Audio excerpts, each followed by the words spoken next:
Caleb Thornton caught her before she hit the ground. The woman's body folded against his chest like something that had been broken too many times to hold itself together. Blood, still wet, ran from a split above her eyebrow.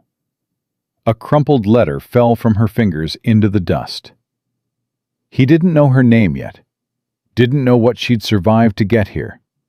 But when she opened her eyes, green and wild with fear, and whispered, "Please don't send me back," Caleb Thornton made a decision that would change everything. If you want to hear what happened next, subscribe to our channel, stay with Ellie and Caleb until the very end, and drop a comment telling us what city you're watching from. Let's see how far this story travels. The stagecoach was 3 hours late. Caleb Thornton stood on the platform outside the relay office in Copper Bluff, Montana Territory, his hat pulled low against the July sun.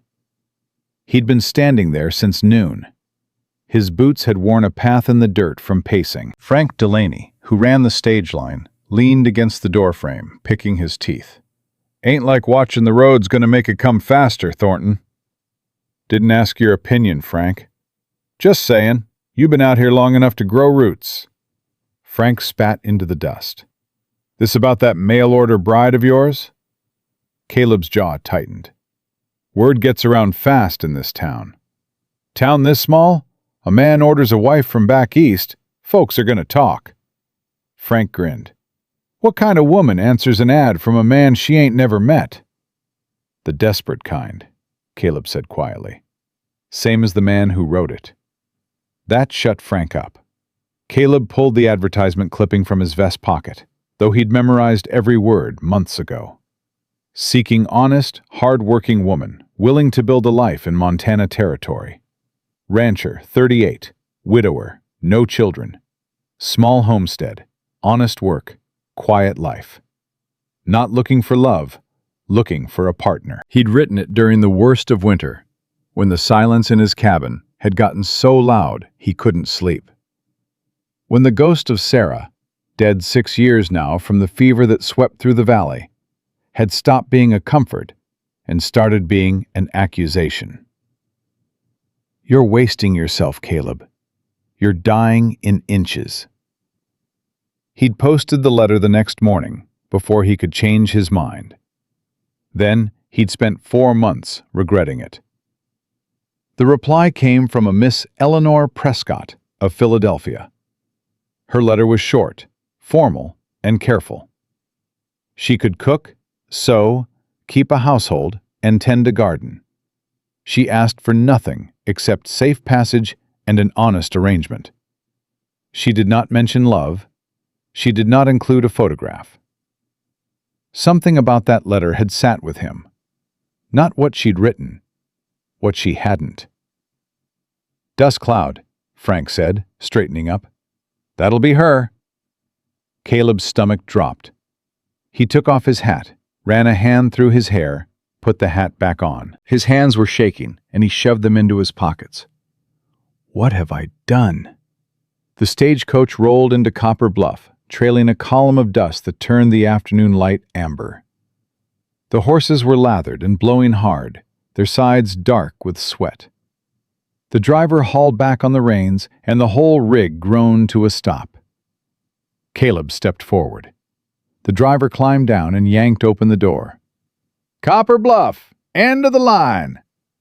Nothing happened. Caleb waited. Frank craned his neck.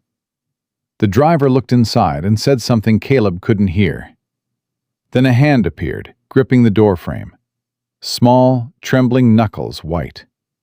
A woman pulled herself out of the coach. She made it one step down before her knees buckled. Caleb moved on instinct. He caught her before she hit the platform, one arm around her waist, the other bracing her shoulders. She weighed almost nothing. Her body folded against him, and he felt the sharp edges of her ribs through the thin fabric of her dress. "Easy," he said. "I got you." She looked up at him. His breath stopped. Her face. It might have been beautiful once, maybe still was, beneath the damage. High cheekbones, a strong jaw, eyes the color of amber in firelight. But a bruise, deep purple and black, spread from her left temple to her cheekbone. A cut above her eyebrow had been stitched clumsily, and her lower lip was swollen, split at the corner. These weren't fresh wounds. They were healing, which meant they'd been worse. "Miss Prescott?" he asked. She flinched at her own name. "Mr. Thornton." "Can you stand?" "I think so." She pushed herself upright, swaying slightly. Her hand went to her bodice and pulled out a folded letter. "You need to read this before anything else." Caleb took the letter. The paper was creased and soft, like it had been folded and unfolded 100 times. "Dear Mr. Thornton, the woman who carries this letter has endured circumstances no woman should endure. She comes to you not as a bride, but as a refugee. Miss Prescott's guardian has been made aware of her departure and may attempt to retrieve her. She left of her own free will and in fear for her life. If you cannot offer her safety, please contact our office immediately and we will make alternative arrangements. Under no circumstances should she be returned to her previous household. Mrs. Agnes Whitmore, Director, Western Bride Protective Agency, Philadelphia." Caleb read it twice. Then he folded it carefully and put it in his vest pocket next to the advertisement. "Who did this to you?" he asked. Ellie's chin lifted, but her voice cracked. "My half-brother, Vernon." "Your brother did this?" "Half-brother. She stopped. Her eyes darted to Frank, who was watching from the doorway with his mouth open. "I'd rather not discuss it here." "You don't have to discuss it at all," Caleb said.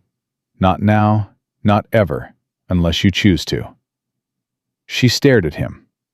"You're not going to send me back?" "No, ma'am." "You don't even know what happened." "I know enough." He gestured toward the letter. "That paper says you left because you were scared for your life. That's all I need." Her eyes filled, but she didn't cry. She pressed her lips together hard, the way someone does when they've trained themselves not to break down in front of strangers. "The agency said you were a good man," she whispered. "I reckon that's still to be determined," Caleb said. "But I ain't the kind that hurts women, if that's what you're asking." "That's exactly what I'm asking." "Then you got your answer." A voice cut through from behind them. "Well, well, Caleb Thornton's got himself a woman." Caleb didn't turn. He recognized the voice. Hank Dawson, who owned the feed store and ran his mouth more than his business. "She don't look like much," Hank said, loud enough for the growing cluster of onlookers to hear. "Looks like somebody already threw her away." Ellie went rigid. Her hands curled into fists at her sides. Caleb turned slowly. "Hank, just making an observation." "Make it somewhere else." Hank's grin faded. He knew Caleb's reputation. Quiet, steady, and absolutely not a man to push. "Didn't mean nothing by it." "Yeah, you did." Caleb stepped toward him. "And if I hear you say another word about this woman, today, tomorrow, or any day after, you and I are going to have a conversation you won't enjoy. We clear?" Hank swallowed. "Clear." Caleb turned back to Ellie. She was watching him with an expression he couldn't read. Fear, maybe, or something else. "Let's get you out of here," he said. "My trunk, I'll get it."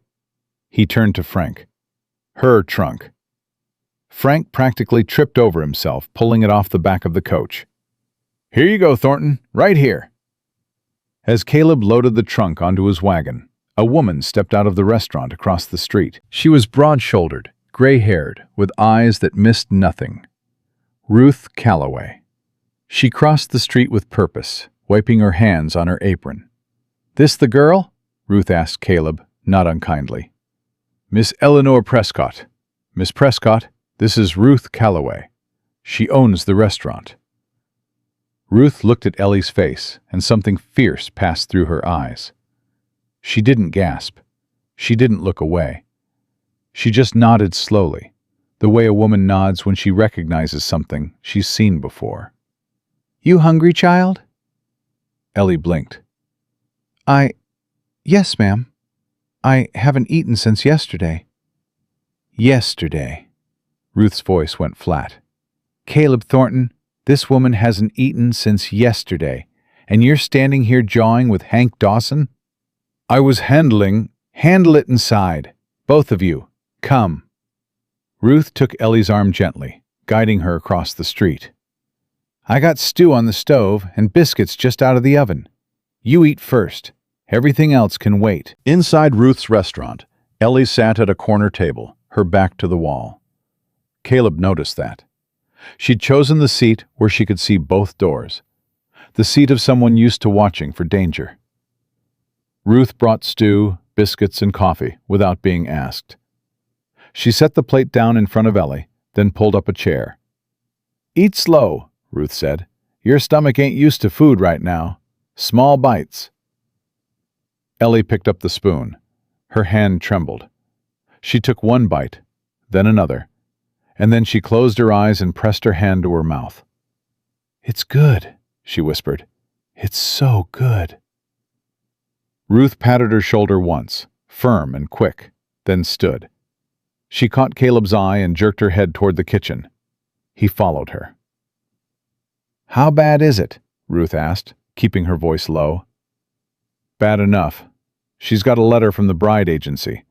Says her guardian beat her. Says he might come looking." Ruth's face hardened. "What kind of man beats a woman like that?" "Her half-brother." "Lord have mercy." Ruth gripped the edge of the counter. "She's skin and bones, Caleb, half-starved. Those bruises are a week old at least, which means they were a lot worse when she left." "I know." "Do you?" Ruth fixed him with a look. "Because taking her to your ranch is one thing. Knowing what she needs is another. That girl's been broken, Caleb, not just her body. You understand what I'm saying?" "I understand." "She's going to flinch when you raise your hand to hang up your hat. She's going to lock her door at night. She's going to test you, probably push you away to see if you're safe. And you're going to have to stand steady through all of it." Caleb met her eyes. "I buried my wife 6 years ago, Ruth. I know what it means to stand through hard things." Ruth studied him for a long moment. Then she nodded. "All right, but you bring her back to see me. Regular. That girl needs a woman to talk to, and I'm volunteering." "I will." When they came back, Ellie had finished the stew and was holding her coffee cup with both hands like she was drawing warmth from it despite the summer heat. She looked up at them with wary eyes. "We should head out," Caleb said. "My ranch is about 8 miles. We'll lose the light if we wait." Ellie stood. She turned to Ruth.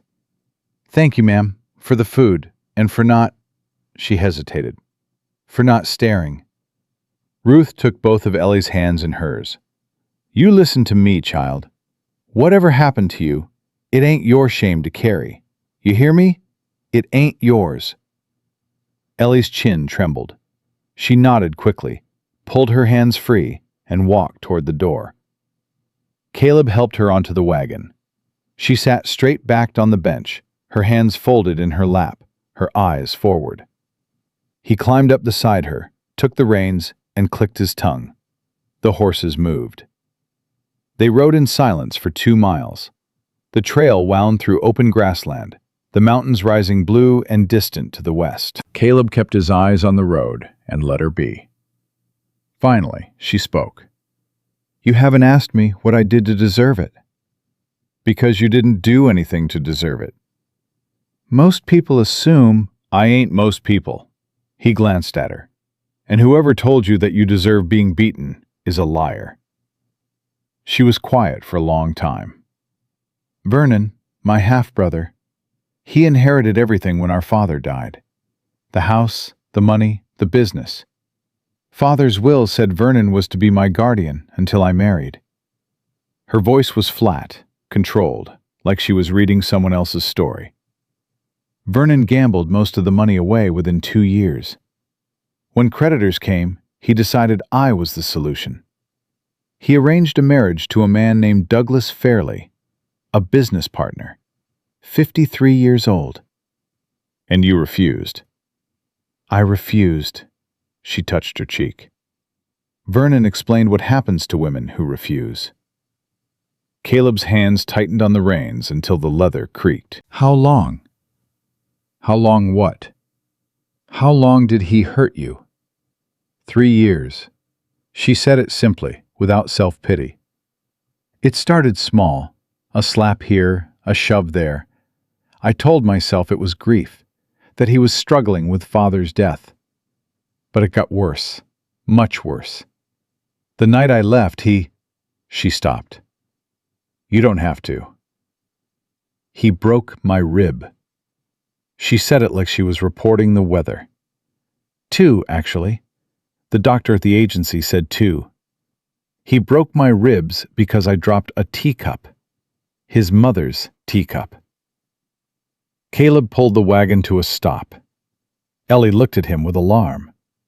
What's wrong? Nothing's wrong. His voice was rough. I just need a minute.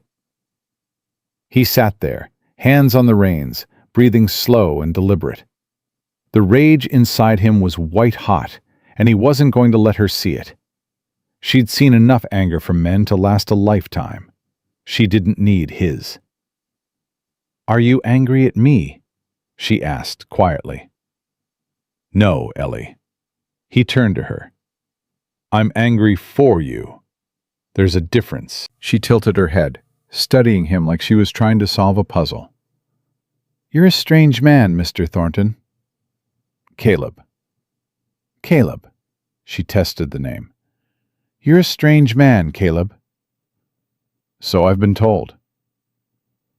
The ranch appeared as they crested the last hill. A sturdy cabin beside a creek. A barn, a corral with 2 horses and a milk cow. Not grand, not much, but solid. Here it is, he said. Ain't fancy. Ellie looked at it for a long time. Does it have a door that locks? It does. Does anyone else live here? Just me, and now you. Then it's the most beautiful place I've ever seen. Inside, Caleb showed her the spare room. A bed, a dresser, a window facing the mountains. This is yours. Door's got a bolt on the inside. You lock it at night if it makes you feel safe. She ran her hand over the bolt. You put this on for me? Put it on yesterday. She looked at him, and for the first time, her eyes softened. Thank you.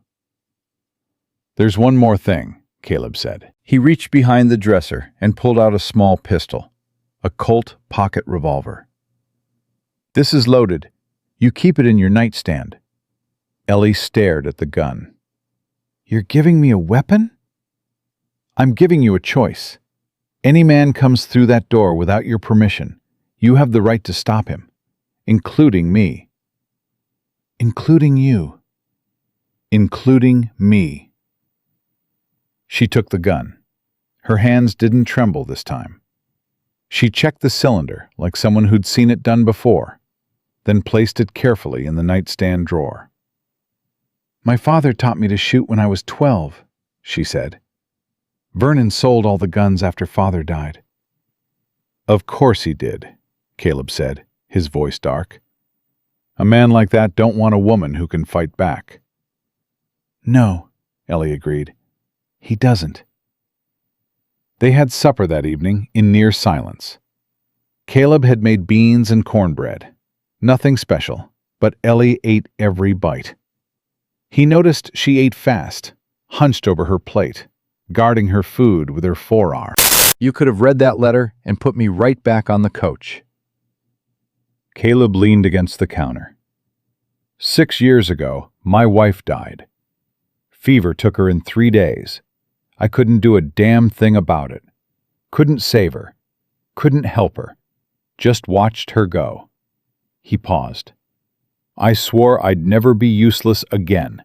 Never stand by while someone suffered if I could do something about it. So I'm a project, she said, an edge creeping into her voice. A way to ease your guilt. No, he looked at her directly. You're a person who needs help, and I'm a person who can give it. That's all this has to be. Ellie held his gaze for a long moment. Then something in her face shifted. Not trust, not yet, but the first crack in the wall. I keep a knife in my sleeve, she said suddenly. I have since I left Philadelphia. I sleep with it under my pillow. I need you to know that. Caleb didn't flinch. All right. It doesn't bother you? It tells me you're a survivor. That don't bother me one bit. Ellie exhaled slowly. She stood, pushed in her chair, and walked to her room. At the door, she turned back.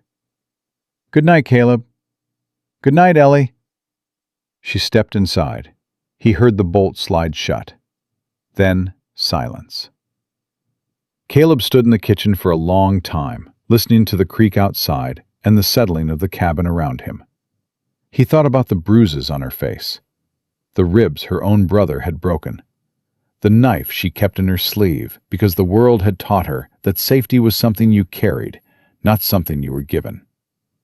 He thought about Sarah, who had died in the bed 20 feet from where he stood. About 6 years of silence and ghosts, and a loneliness so thick it had nearly swallowed him. And he thought about the woman on the other side of that bolted door. Broken, starved, bruised, and still fierce enough to carry a knife, check a gun cylinder, and look him dead in the eye when she asked why he was helping her. Ellie Prescott was not what he'd expected. She was so much more. Caleb blew out the lamp and lay down on his bed. For the first time in 6 years, his cabin wasn't silent. Through the wall, faint but unmistakable, came the sound of quiet weeping. Not loud, not dramatic. The careful, muffled crying of a woman who had learned to grieve without making a sound. He didn't go to her. She didn't need a man at her door tonight. She needed a locked room, a loaded gun, and the freedom to fall apart without being watched. So Caleb Thornton lay in the dark, listening to a stranger cry through the wall, and made a promise that settled into his bones like iron. Whatever was coming for her, whoever was coming, they'd have to go through him first. And God help them when they did. 3 days passed before Ellie unlocked her bedroom door during daylight hours. Caleb didn't push. He left food outside her room, biscuits, jerky, a tin cup of water, and went about his work. He heard her moving inside, heard the floorboards creak, heard the bolt slide back just long enough for her to take the plate, then it would slide shut again. On the 4th morning, he woke to the smell of coffee. Ellie stood at the stove, her back straight, her hair pulled into a tight braid. She'd rolled up her sleeves to her elbows without thinking. When she heard him, she turned, and he saw the marks. Scars, not bruises, those were fading. These were older, thin, white lines across both forearms, layered over each other like tallies on a prison wall. Some were straight, deliberate. Others were jagged, the kind left by a belt buckle or a strap. She saw where he was looking. Her hands dropped, and she yanked her sleeves down so fast she knocked the coffee pot sideways. "Don't," she said. I didn't say anything. "You were going to." "No," Caleb said. "I wasn't." He walked past her, righted the coffee pot, and poured 2 cups. He set one in front of her. "You make good coffee." Ellie stared at him. He could see her calculating, waiting for the follow-up, the question, the demand for an explanation.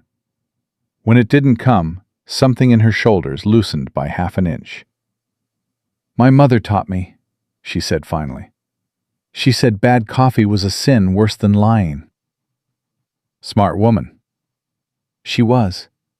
Ellie picked up her cup. "She died when I was 14. Consumption." "My wife died of fever," Caleb said. 6 years back. I know. The agency told me. They drank their coffee in silence. It was the first time since she'd arrived that the quiet between them felt like something shared instead of something endured. After breakfast, Caleb headed for the barn. He was halfway across the yard when Ellie appeared in the doorway. I want to help, she said. You don't have to. I know I don't have to. I want to. She stepped off the porch. I can't sit in that room one more day, Caleb. I'll go mad. He studied her. The bruise on her cheek had faded to yellow. Her eyes were clearer than they'd been 3 days ago, and there was a set to her jaw that told him arguing would be useless. Can you milk a cow? I can learn. All right then, come on. That morning, Ellie learned to milk. She was terrible at it. The cow kicked the bucket twice, and Ellie cursed under her breath in a way that made Caleb bite the inside of his cheek to keep from laughing. She hates me, Ellie said, wiping milk off her face. She don't hate you. She's testing you. Cows do that. Cows and men, Ellie muttered, and Caleb did laugh then, a short bark of surprise that echoed off the barn walls. Ellie looked at him, startled. Then a smile crept across her face, small, careful, like she was remembering how. That's the first time I've heard you laugh, she said. Been a while since anything was funny. How long? 6 years, give or take. Ellie looked at the cow, then back at him. Well, I suppose getting kicked in the face by a cow is a good enough reason to start again. By the end of the first week, Ellie had taken over the kitchen, the chickens, and the garden. She worked like someone trying to outrun her own thoughts, relentless, focused, barely stopping to eat. Caleb recognized the pattern because he'd lived it himself after Sarah died. Work until your body aches so bad your mind can't keep screaming. He let her push. He knew she needed it. But on the 8th day, she pushed too far. Caleb came in from the field to find her on her knees in the garden, one arm wrapped around her ribs, her breathing sharp and shallow. Ellie, I'm fine. You're not fine. You're holding your ribs. They're just sore.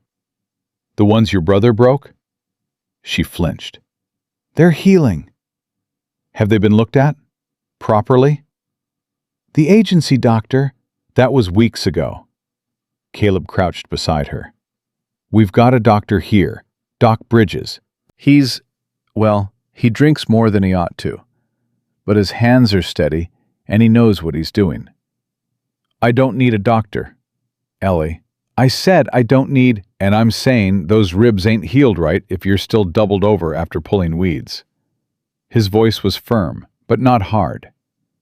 I'm not telling you what to do. I'm asking. Please let Doc look at you. She knelt there, breathing through the pain, fighting the instinct to refuse. Caleb waited. He'd learned that pushing Ellie was like pushing a barn cat. The harder you pressed, the faster she ran. Will you be there? She asked quietly. If you want me to be.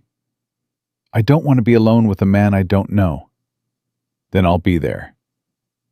Doc Samuel Bridges arrived the next afternoon, carrying his black bag and smelling faintly of whiskey. He was 60, white-haired, with a limp from an old war wound, and eyes that had seen too much to be surprised by anything. Caleb met him on the porch. Thanks for coming out, Doc. You said it was your wife? She's not my wife. Not yet. It's complicated. Everything with you is complicated, Thornton. Doc Bridges eyed him. What am I walking into? A woman who's been beaten badly. Broken ribs, maybe 6 weeks old. Bruises on her face, mostly healed, and... He hesitated. Scars on her arms. Old ones. A lot of them. Doc's face went still.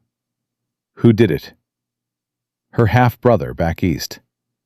He's still breathing? Unfortunately. Shame. Doc shifted his bag. All right, let's see her. Inside, Ellie sat at the kitchen table with her hands folded, rigid as a fence post. She'd put on her best dress, as if this were a formal occasion, and Caleb's chest ached at the thought of her preparing herself to be examined like she was preparing for battle. "Miss Prescott," Doc said, removing his hat. "I'm Samuel Bridges. Folks call me Doc. I've been patching up the people of Copper Bluff for 22 years, and I've yet to lose one who didn't deserve losing." Ellie's mouth twitched. "That's not very reassuring." "Wasn't meant to be. It was meant to make you smile. And it worked." He set his bag on the table. "Now, Caleb tells me you've got some ribs that ain't happy. Mind if I take a look?" "Caleb stays," Ellie said immediately. "Caleb stays," Doc agreed. "I'm going to need you to take a few deep breaths for me first. Can you do that?" She tried. The third breath hitched, and she grabbed her side. Doc nodded. "That's what I thought. I need to feel along the ribs. I'll tell you exactly where my hands are going before I put them there. You say stop, I stop. Deal?" "Deal." Caleb stood by the window, arms crossed, watching Doc work with gentle precision. He narrated everything. "I'm touching your left side now, fourth rib, pressing lightly." And Ellie bore it with clenched teeth and white knuckles. When Doc asked her to roll up her sleeves, the room went very quiet. Ellie looked at Caleb. "You don't have to," Caleb said. "He needs to see," she said flatly. She rolled them up. Doc Bridges looked at her arms for a long time. He didn't react, didn't gasp or grimace or shake his head. He just took her wrist gently, turned it over, and examined each scar with clinical calm. "Belt?" he asked. "Belt buckle," Ellie said. "And a fireplace poker. Once, a letter opener." Caleb's hands were shaking. He shoved them under his arms. "How long, Miss Prescott?" 3 years. Doc set her hand down carefully. "Your ribs are healing, but the left fourth is slightly displaced. I can wrap them properly, which will help. The older injuries—" He paused, choosing his words. "You've got damage to your left wrist that tells me it was broken at some point and set badly. Can you make a full fist?" Ellie tried. Her fingers curled about 3/4 of the way. "That's what I thought. Not much I can do about that now. But the ribs, the bruising, you'll heal. You're young and you're strong." He looked at her directly. "And you're safe here. I've known Caleb Thornton for 15 years, and he's the most stubborn, honest, boring man in this territory." "Thank you, Doc," Caleb said dryly. "I mean it as a compliment." Doc stood, snapping his bag shut. "I'll leave some willow bark tea for the pain. Miss Prescott, I want to see you again in 2 weeks. And eat more. You need meat on those bones." "That's what Ruth keeps telling me." "Ruth Calloway's smarter than all of us put together. Listen to her." Doc put on his hat and turned to Caleb. "Walk me out?" On the porch, Doc's easy manner dropped like a mask. His face was granite. "That woman's been tortured, Caleb. Not just beaten. Tortured. Those scars are systematic. Whoever did that to her enjoyed it." "I know." "The wrist was broken and healed without proper setting, which means he either kept her from a doctor or the doctor was complicit. Some of those scars are years old. She's been living in hell." "I know, Doc." "No, you don't." Doc gripped his arm. "I've seen soldiers after 3 years in Confederate prison camps who look better than that girl's arms. Whatever you think you know about what she's been through, it's worse. Much worse." Caleb's jaw ached from clenching. "What do I do?" "Exactly what you're doing. Give her space. Let her set the pace. Don't push her to talk about it, but don't shy away when she does." Doc paused. "And Caleb, if her brother comes looking for her, you better be ready. A man who does that to a woman doesn't stop just because she left." "He comes here, I'll be ready." "I know you will. That's what worries me." Doc mounted his horse. 2 weeks, Caleb. Bring her to town. The day settled into a rhythm after that, and the rhythm was good. Ellie cooked breakfast before dawn. Caleb worked the fields. They met at midday for a quiet meal, then Ellie tended the garden while Caleb handled the animals. Evenings they sat on the porch if the weather held, or by the fire if it didn't.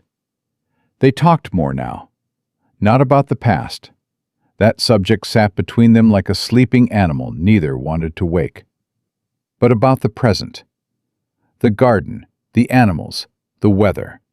The little details of building a life side by side. Ellie had opinions about everything. She thought his method of planting corn was inefficient. She told him his bread was terrible and took over baking entirely. She rearranged the kitchen twice in 1 week and organized the root cellar by some system he couldn't follow. "You moved the flour again," Caleb said one morning, opening 3 different cabinets. "It makes more sense next to the sugar." "It made sense where it was." "It made sense to you.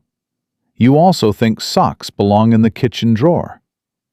"They were clean socks." "They were in the kitchen, Caleb." He found the flour. He also found himself smiling for the second time that week, which was more than he'd smiled in the previous 6 years combined. On a Tuesday, Caleb's sister rode in unannounced. Margaret Maggie Thornton Blake was 42, sharp-tongued, and had the Thornton stubbornness dialed up to a degree that made Caleb look easygoing. She and her husband Jim ran the neighboring ranch, and she'd been telling Caleb he was wasting his life for the better part of a decade. She dismounted, tied her horse, and walked through the front door without knocking. "So," she said, looking around the cabin, "where is she?"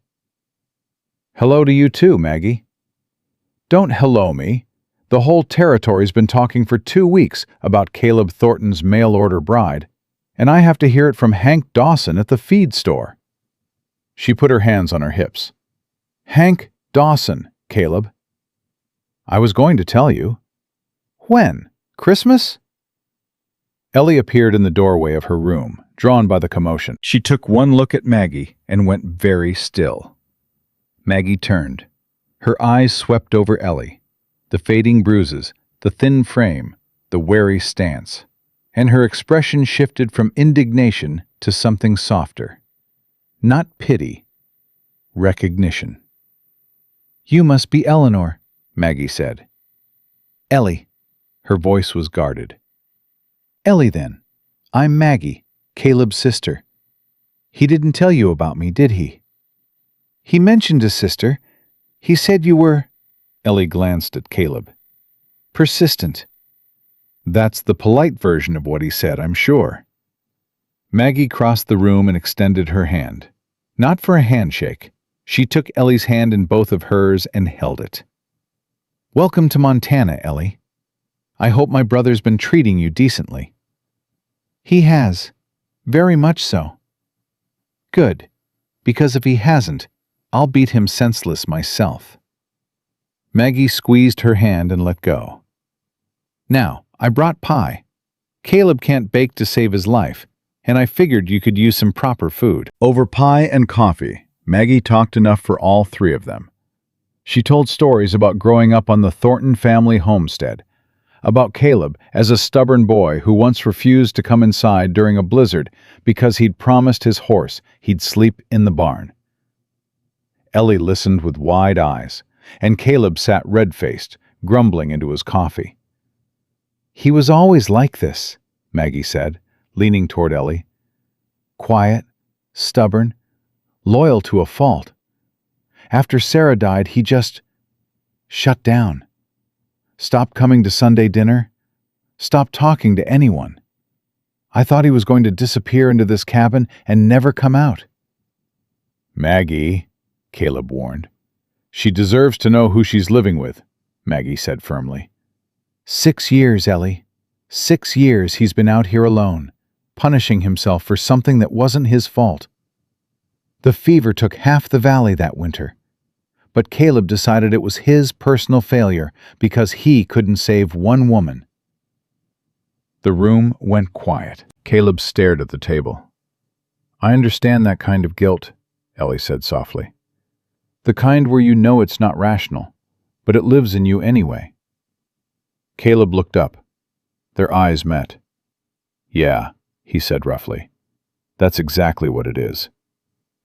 Maggie watched the exchange with sharp eyes and said nothing, which was remarkable for Maggie. When she left an hour later, she pulled Caleb aside by the corral. "I like her." "You like everyone." "I do not. I don't like Hank Dawson. I don't like Frank Delaney.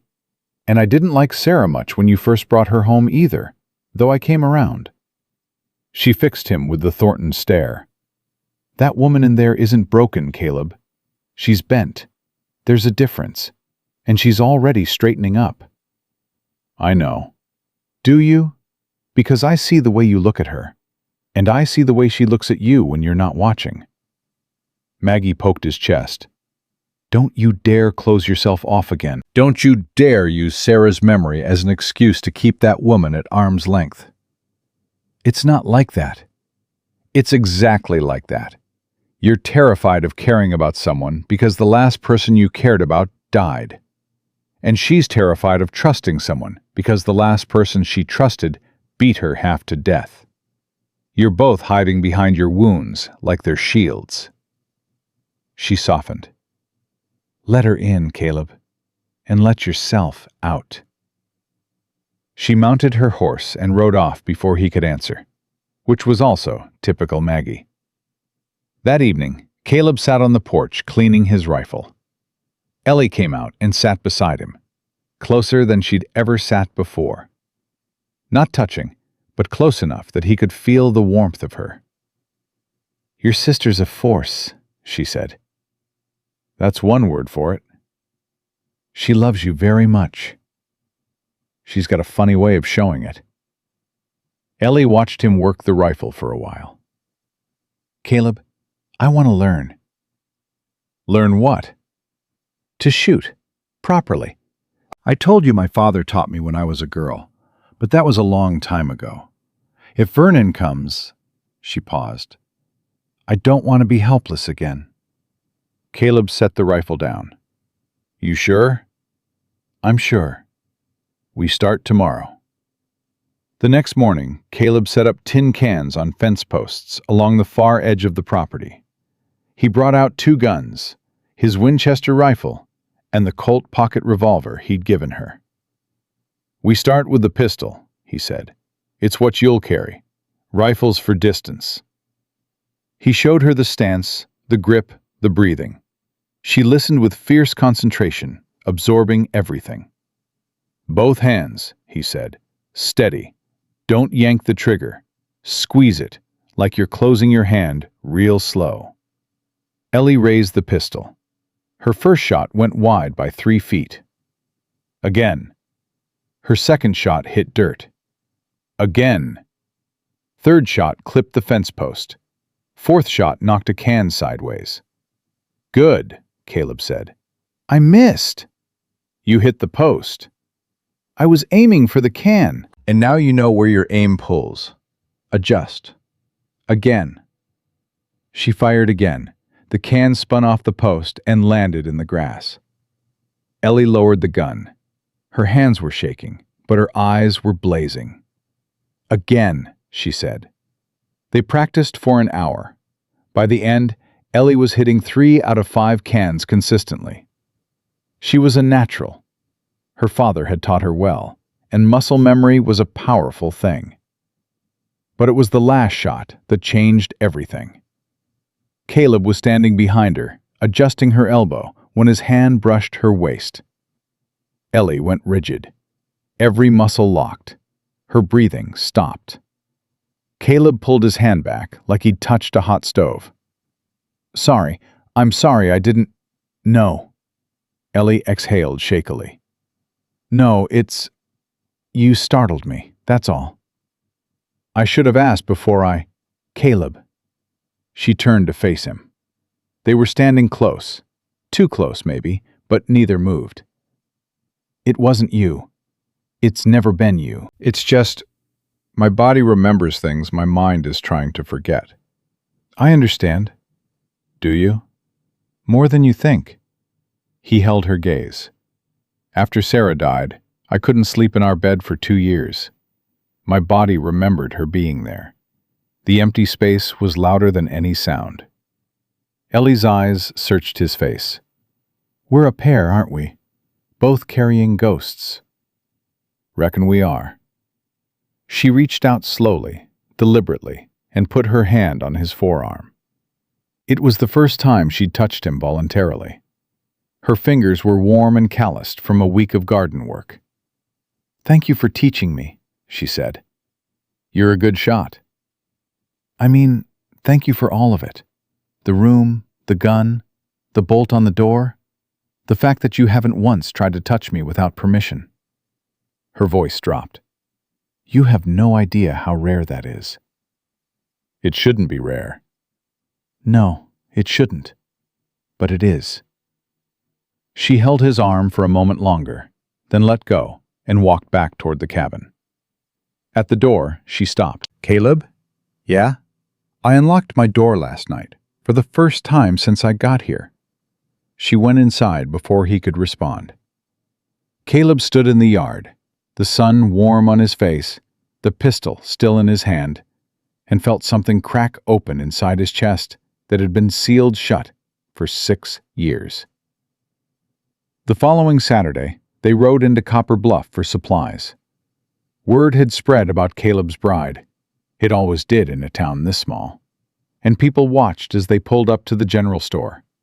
Some with curiosity, some with suspicion, a few with something uglier. At the store, Martha Hadley, the preacher's wife, cornered Ellie near the fabric bolts. "So you're the one who answered Caleb Thornton's advertisement." "I am." "Brave choice, coming all the way from Philadelphia to live with a stranger." Martha's eyes lingered on the fading bruise. "Though I suppose when a woman's desperate enough, she'll go anywhere." Ellie's chin lifted. "I suppose she will." Desperation has a way of clarifying what matters. "And what matters to you, dear?" "Safety, honest work, being treated like a human being." Ellie met her gaze. "Things I'm told are quite common in Montana." Martha opened her mouth, but Ruth Calloway materialized like a thunderclap in an apron. "Martha Hadley, don't you have altar flowers to arrange?" "I was just welcoming—" "You were just leaving." Ruth's voice could have frozen a creek in August. Martha huffed and swept out. Ruth turned to Ellie. "Don't mind her. She's been miserable since 1862 and wants company." "I can handle her." "I can see that," Ruth smiled. "You're tougher than you look, child." "I've had practice." Outside, Caleb was loading the wagon when a rider came tearing down the main street at a full gallop. The horse was lathered, wild-eyed, and the man on its back reined to a stop so hard the animal nearly sat back on its haunches. It was Jim Blake, Maggie's husband. "Caleb!" Jim swung down, breathing hard. "A man came by our place an hour ago, well-dressed, from back east, asking about a young woman. Said she was his sister. Said she'd been taken against her will." Caleb's blood went cold. "What did you tell him?" "Told him I didn't know what he was talking about. But Caleb, he had another man with him, rough-looking, armed. They're headed for town." Caleb looked through the store window. Ellie stood at the counter with Ruth, laughing about something. Light and unguarded and alive. He had maybe an hour, maybe less. "Jim, take Ellie to your ranch. Don't tell her why. Tell her Maggie wants to show her something." "Caleb, do it now." Jim hesitated, then nodded and went inside. Caleb climbed down from the wagon and walked to the sheriff's office. His stride was even. His hands were steady.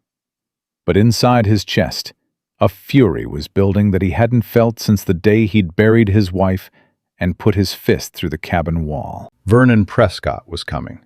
And Caleb Thornton was done being a man who couldn't protect the people he cared about. Sheriff Wade Hartley was sitting behind his desk, cleaning a shotgun, when Caleb pushed through the door.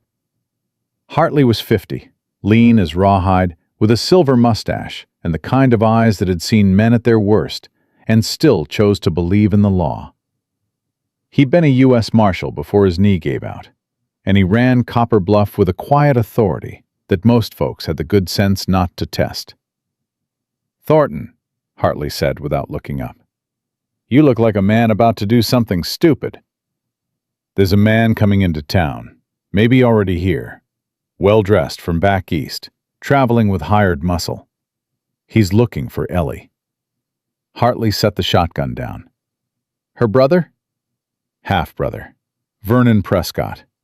He beat her bad enough to break her ribs, Wade. Beat her for years. She ran, and now he's tracked her here." "He got legal claim on her?" "He was her guardian under her father's will." "She's how old?" 24. "Then she's a grown woman, and guardianship don't mean a damn thing." Hartley stood, reaching for his hat. "Unless he's got a judge's order saying otherwise. He's got money. Money buys judges." "Not in my town it don't." Hartley strapped on his gun belt. "Where's the girl now?" "Jim Blake's taking her to Maggie's ranch." "Good. She's safe there for now."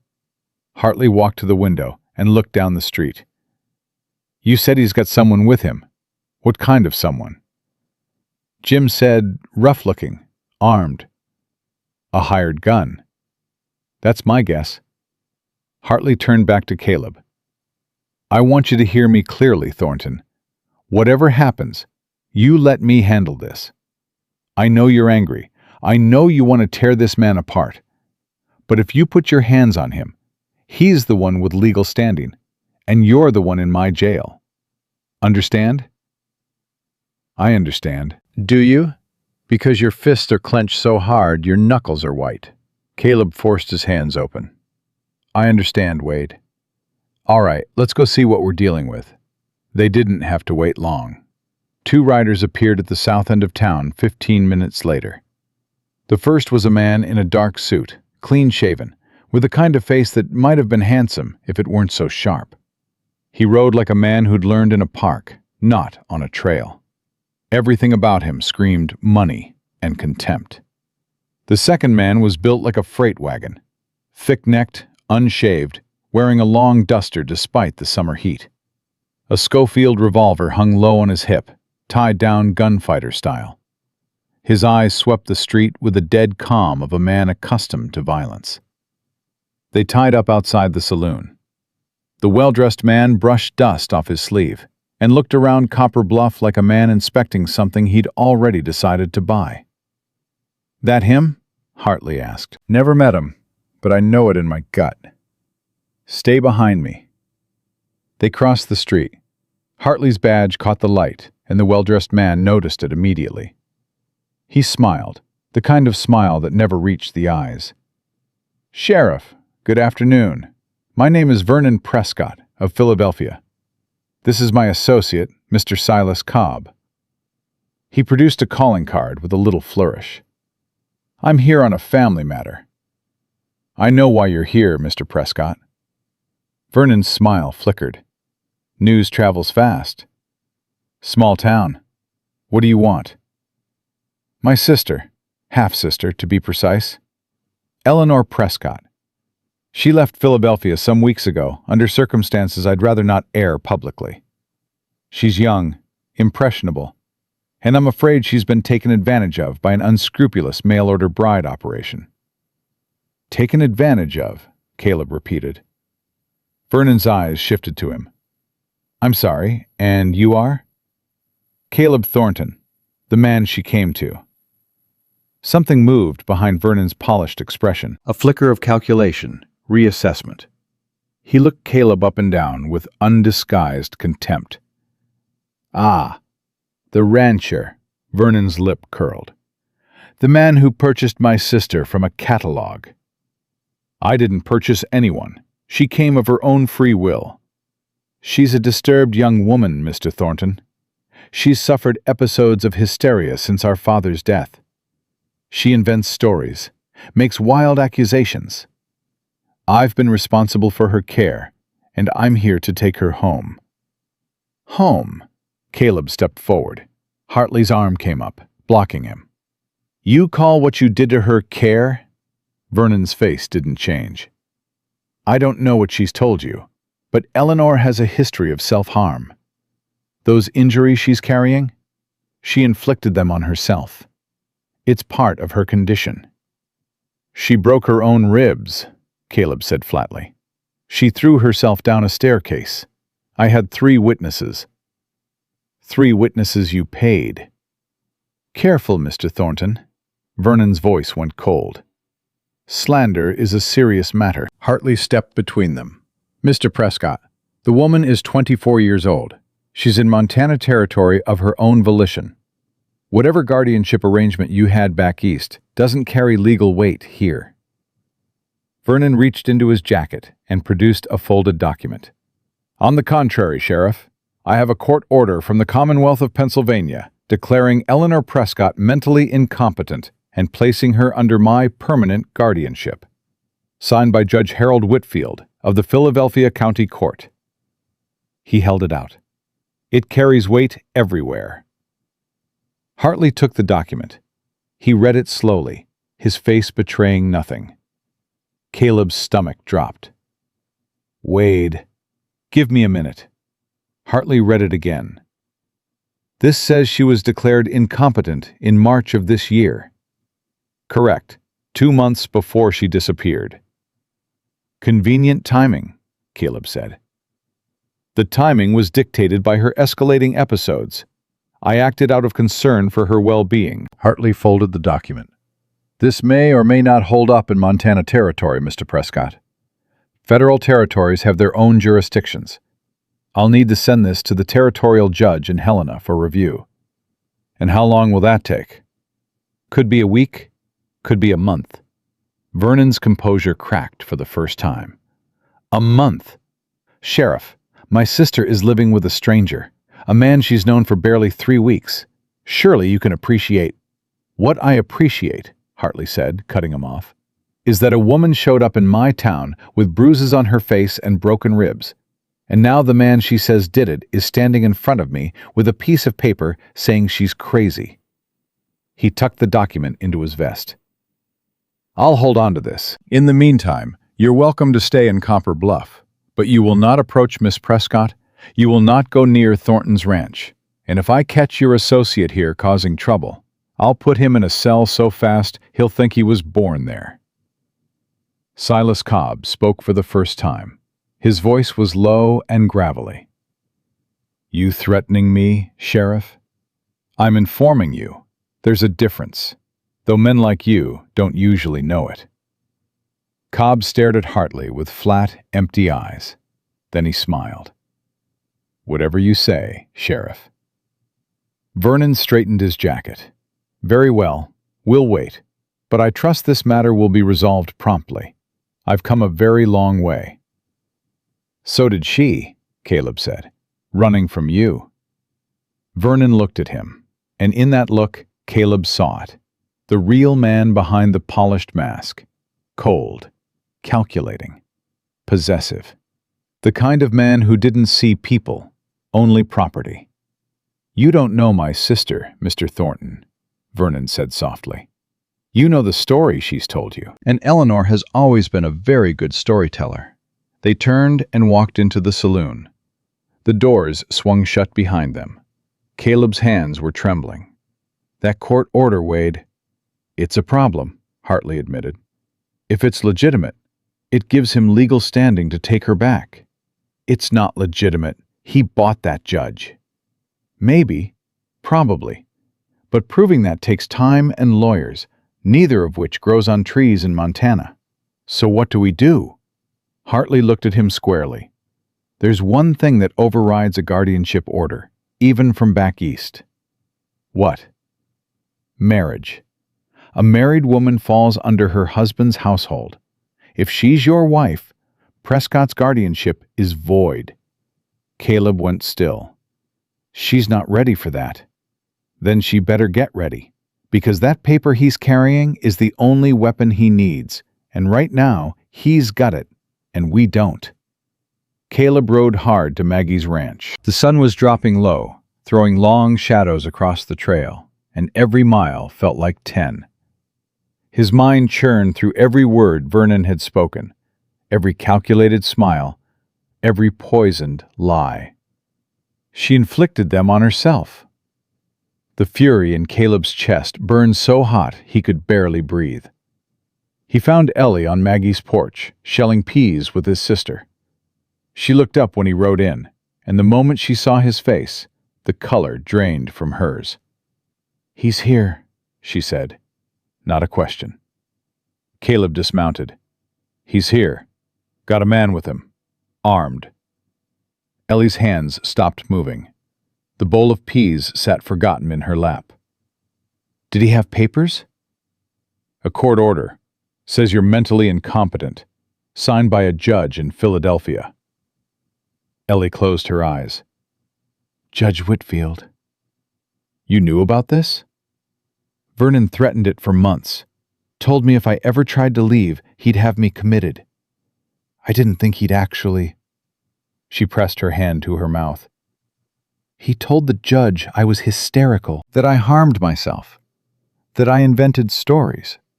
"Is any of it true?" Ellie's eyes snapped open, and the look she gave him nearly cut him in half. "You're asking me that?" "I have to, Ellie. Not because I believe him. Because if this goes before a territorial judge, that's what they'll ask. And I need to know what we're fighting." She stood up. The peas scattered across the porch. "No, none of it is true.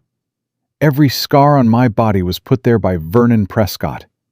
Every bruise, every broken bone. The judge who signed that order plays cards with Vernon every Thursday. He was at the dinner where Vernon tried to sell me to Douglas Fairley, like livestock." "All right." "All right? That's all you have to say?" "I believe you," Caleb said. "I believed you before I asked, and I believe you now. But I needed to hear you say it so I know exactly where we stand." Ellie stared at him, chest heaving. Maggie had risen from her chair and stood in the doorway, watching. "There's something else," Caleb said carefully. "Hartley says a guardianship order doesn't apply to a married woman. If we—" "No. Ellie, no. I didn't come here to be forced into another arrangement by another man's threats. I won't do it. I'm not forcing you. I'm telling you what Hartley told me. And I'm telling you that I refuse to let Vernon dictate the terms of my life one more time." Her voice shook, but her spine was steel. "If I marry you, it will be because I choose to, not because I'm running." "You're already running," Maggie said quietly from the doorway. Ellie turned on her. "What?" "You've been running since you left Philadelphia. Running's not the same as choosing, but sometimes you have to do one to get to the other." Maggie stepped onto the porch. "I'm not saying marry my brother because a piece of paper tells you to. I'm saying don't refuse to marry him just because you're afraid of doing something on someone else's timeline. It's not that simple." "Honey, nothing worth doing is simple." Maggie looked at Caleb. "You two need to talk. Alone. Jim and I will be inside." She went in and closed the door. Caleb and Ellie stood on the porch as the sky turned purple. "I won't pretend this is normal," Caleb said. "It's not. Nothing about this is how I wanted it to go." "How did you want it to go?" "I wanted—" He stopped, rubbed the back of his neck. "I wanted to give you time. A whole summer, if that's what you needed. I wanted you to wake up one morning and realize you were safe, and that you could decide your life without anyone pushing you. I wanted whatever happened between us to happen because you wanted it, not because some monster from your past backed you into a corner." Ellie watched him struggle with the words, and something shifted in her face. "You care about me," she said. "You know I do." "Say it. I need to hear it. Not about safety, Not about duty. About me. Caleb looked at her. The woman who'd stumbled off a stagecoach with blood on her face and a letter in her hand. The woman who kept a knife in her sleeve and checked gun cylinders and fought her own brother's lies with nothing but the truth. The woman who'd reorganized his kitchen twice and told him his bread was terrible, and unlocked her door for the first time in 3 weeks because she was starting to trust a man again. I care about you, Ellie. Not because you need saving. Because every day you're in that cabin, it feels less like surviving and more like living. You make me want to be more than what I've been. A tear slid down her cheek. She wiped it away hard, angry at herself for crying. If I do this, she said slowly, it's not because of Vernon. It's not because of the court order. It's because in 3 weeks, you've shown me more decency than I've known in 10 years. And I think, her voice cracked, I think I could love you, Caleb Thornton, given enough time. We'll have time. Promise me. I promise. She nodded once. Then let's do it. Tomorrow morning, before Vernon can stop us. Ellie, are you sure? She stepped toward him, reached up, and put her hand on his face. Her palm was rough with calluses and warm from the evening air. I'm sure, she said. They sent word to Pastor Whitman that night. Hartley agreed to stand witness and to keep an eye on Vernon and Cobb in the meantime. Maggie took charge of everything else with the efficiency of a cavalry general. But sleep didn't come easy. Ellie lay in Maggie's spare room, staring at the ceiling. Tomorrow she would marry a man she'd known for 3 weeks. A man who'd given her a locked door, a loaded gun, and the first kindness she'd felt since her mother died. Was that love? She didn't know. Was it enough? It had to be, because the alternative was Vernon. The alternative was going back. She pressed her hand against the nightstand where the Colt revolver sat. Still loaded. Still hers. Caleb had never asked for it back. That, more than anything, was why she'd said yes. Morning came fast. Caleb arrived at Maggie's ranch just after dawn, wearing a clean shirt with his hair combed and his boots polished. He looked nervous, which Ellie found oddly comforting. She wore a dress Maggie had altered overnight, plain blue cotton with a white collar, the best they could manage. You look beautiful, Caleb said when she came out. You look terrified. Both things can be true. They rode in the Copper Bluff together. The town was quiet, most folks still at breakfast, but as they approached the church, Caleb pulled the wagon to a stop. Vernon Prescott stood on the church steps. He was freshly shaved, impeccably dressed, and blocking the door with the casual authority of a man who owned the building. Silas Cobb leaned against the hitching post nearby, picking his nails with a knife. "Good morning, Eleanor," Vernon said pleasantly. "Going somewhere?" Ellie's hand found Caleb's arm. Her fingers dug in hard enough to bruise. "Move," Caleb said. "I'd like a word with my sister first." "She's got nothing to say to you." "Eleanor." Vernon descended 1 step. "I've come 2,000 miles for you. The least you can do is speak to me." Ellie let go of Caleb's arm. She climbed down from the wagon. Caleb reached for her. "Ellie, don't." "I need to do this," she said without looking back. She walked toward the church. Each step cost her something. Caleb could see it in the set of her shoulders, the way her hands trembled at her sides. But she walked. She didn't stop until she was 3 feet from Vernon, close enough to see every line in his face. "Hello, Vernon." "Eleanor, you look well. Better than I expected, given the circumstances." His eyes swept over her dress, her braided hair, her sun-browned skin. "Plain pioneer woman. How charming." "I'm getting married." "To the rancher?" Vernon's lip curled. "To a man you've known for 3 weeks who lives in a dirt cabin in the middle of nowhere." Father would be appalled. Father would be appalled at you. Vernon's smile vanished. Watch your tongue. Or what? Ellie's voice rose. You'll hit me? Here? In front of the sheriff and the whole town? She pointed at Hartley, who had materialized across the street, with his hand resting on his holster. Go ahead, Vernon. Show them who you really are. Vernon's jaw worked. His composure was cracking, and underneath it was the face Ellie knew, the face she'd seen in her nightmares for 3 years, cold and furious and barely contained. That court order gives me authority over you, he said, low and dangerous. You are coming home. I am home. You are mentally incompetent. A judge has declared, a judge you bought with father's money. A judge who sat at your dinner table and drank your wine and signed whatever you put in front of him. Ellie's voice carried across the silent street. Every door was open. Every eye was watching. Tell them, Vernon. Tell them about Douglas Fairley.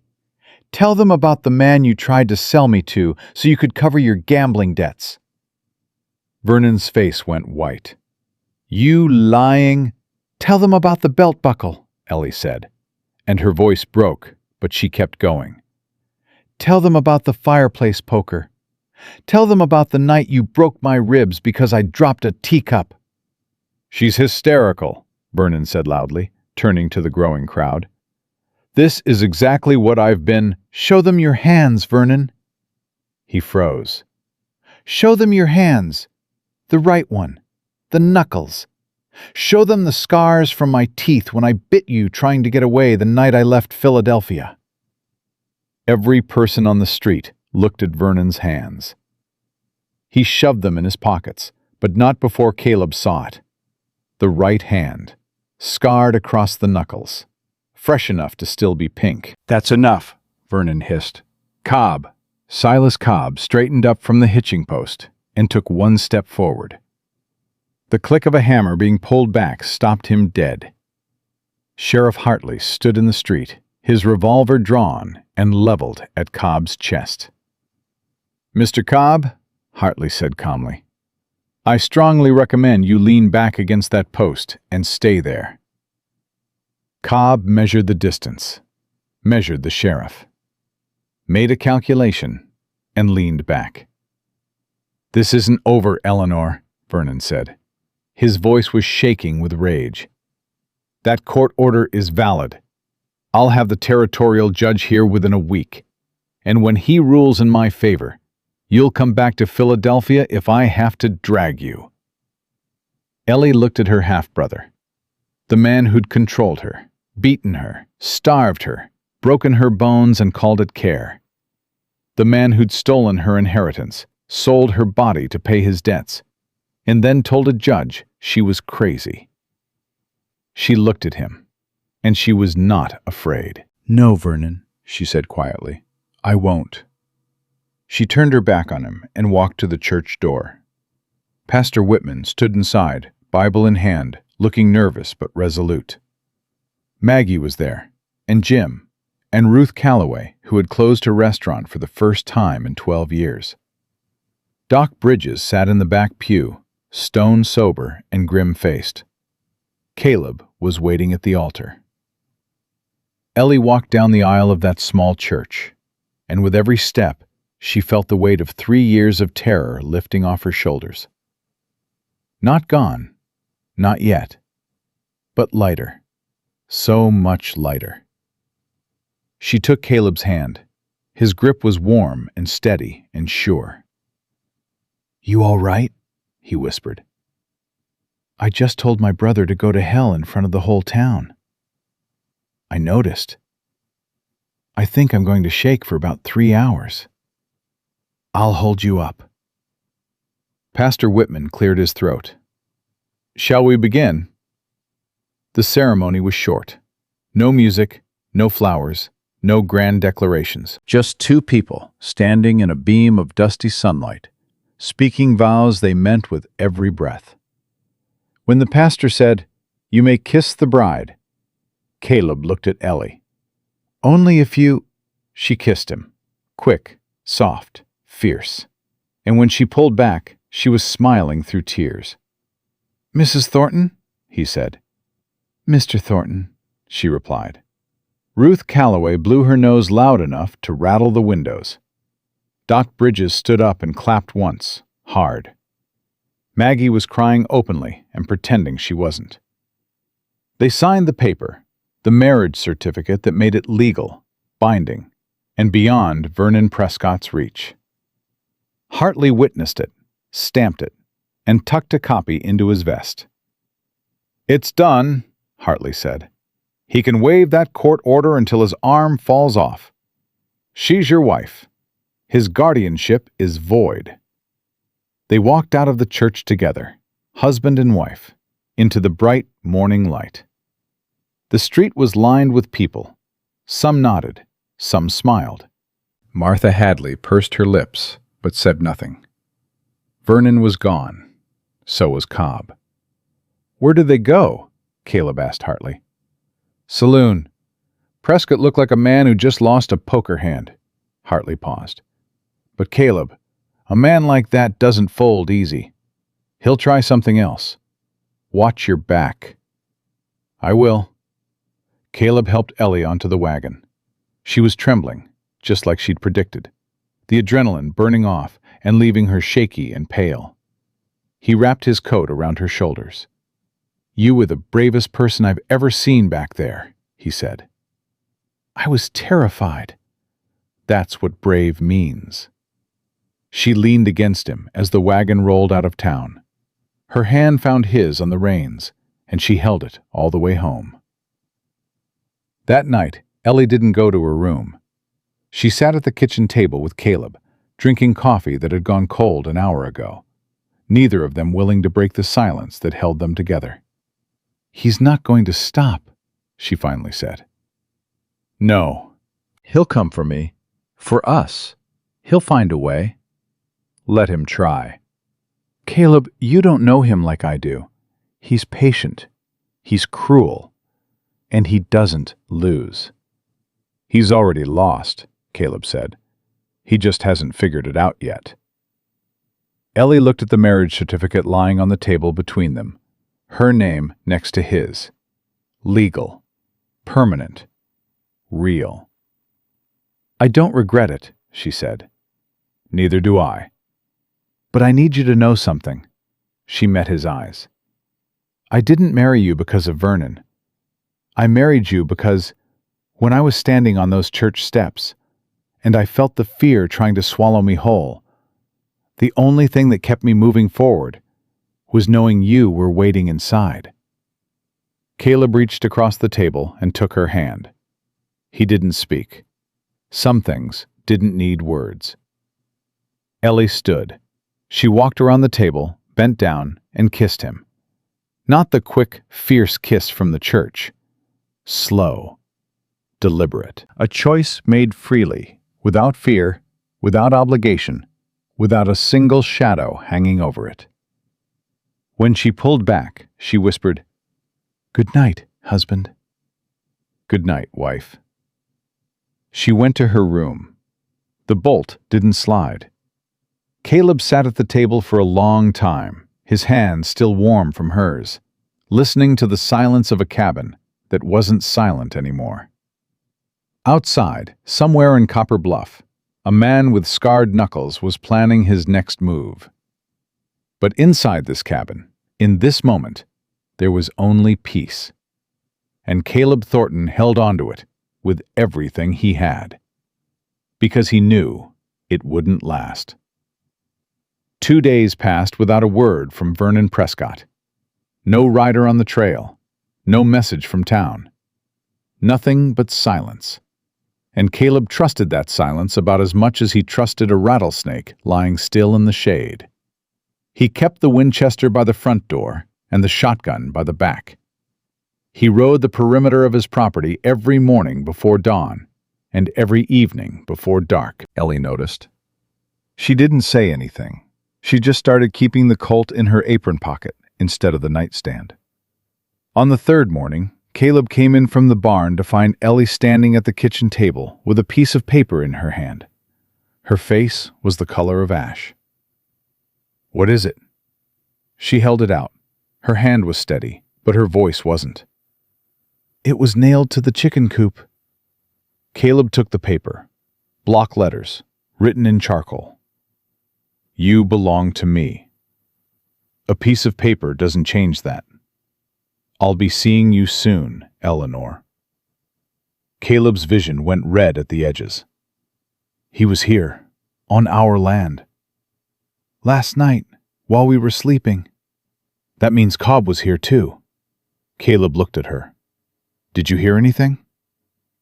"Nothing. Caleb, he was 10 feet from our door and I didn't hear a thing." Her composure cracked. "What if he'd come inside? What if—" "He didn't." "But he could have." "He won't. Not again." Caleb folded the note and shoved it in his pocket. "Get dressed. We're going to town." They rode hard. Caleb's jaw was set so tight, Ellie could see the muscles working under his skin. She held onto the saddle and didn't speak. She knew this fury. She'd grown up around it. But Caleb's anger was different from Vernon's. Vernon's rage was a weapon he used against the weak. Caleb's was a wall he built around the people he loved. She realized, somewhere on that hard ride, that she'd just thought the word loved, and she hadn't flinched. Hartley was at his desk when Caleb slammed the note down in front of him. The sheriff read it twice, then looked up. "When?" "Last night. Nailed to the chicken coop, 50 feet from our bedroom." "Son of a—" Hartley stood. "That's trespassing at minimum. Intimidation. Could argue threat of bodily harm." "I don't want to argue anything, Wade. I want him gone." "So do I. But I need evidence that connects this to Prescott. Block letters don't prove who wrote it." "Who else would it be?" "You know who it is." "I know who it is, but knowing and proving are two different animals." Hartley grabbed his hat. "I'll go talk to him. Put the fear of God in him. But Caleb, unless I catch him in the act, or he does something I can arrest him for, my hands are tied." "Then untie them." "That's not how law works, and you know it." Caleb planted both hands on the desk. "That man was on my property in the middle of the night. My wife was sleeping 30 feet away. If he comes back and sets foot on your land, you're within your rights to defend your home. Montana Territory's clear on that." Hartley held his gaze. "But you shoot first, and he turns out to be unarmed. It's you standing trial. Understand?" "I understand." "Ellie." Hartley looked past Caleb. "You all right?" Ellie stood in the doorway, arms crossed, her face unreadable. "I've been getting notes like that for 3 years, Sheriff. The only difference is, this one wasn't slipped under my bedroom door." "He used to leave them in your room?" "Under my pillow, in my shoes, pinned to my clothes." She said it flatly, the way she always reported Vernon's cruelties, like reading a list of someone else's miseries. "He liked me to know he could reach me any time he wanted, that nowhere was safe." Hartley's face darkened. "I'm going to the saloon. You two stay here." He left. Caleb turned to Ellie. "Why didn't you tell me about the notes?" "Because it didn't matter." "It matters." "It's what Vernon does, Caleb. He doesn't attack head-on. He wears you down. Little threats, little reminders. He wants me to know he's patient, that he can wait." She uncrossed her arms. "He's trying to make me run." "Will you?" She looked at him like he'd lost his mind. "I just married you 3 days ago. I'm not running anywhere." "Good, because neither am I." Ruth Calloway appeared at the sheriff's office 20 minutes later, having heard the news through the invisible telegraph that connected every woman in Copper Bluff. She brought biscuits, coffee, and fury. "That snake left a note on your property?" Ruth set the basket down hard enough to rattle the desk. "In the middle of the night?" "Ruth, it's being handled." "Handled? By who? Wade Hartley, who can't arrest a man for writing a note?" "No offense to Wade, but the law moves slower than molasses in January when it comes to protecting women." Ruth turned to Ellie. "What do you need, child?" "I need my brother to disappear." "Can't help with that. What else?" Ellie almost smiled. "I need people to know the truth about him. Not just what I said on the church steps. All of it. Every bruise, every scar, every lie he told that judge. If this goes before a territorial court, Vernon will show up in his fine suit with his fine manners and convince everyone I'm the one who's broken." Ruth sat down. "Then we make sure he can't."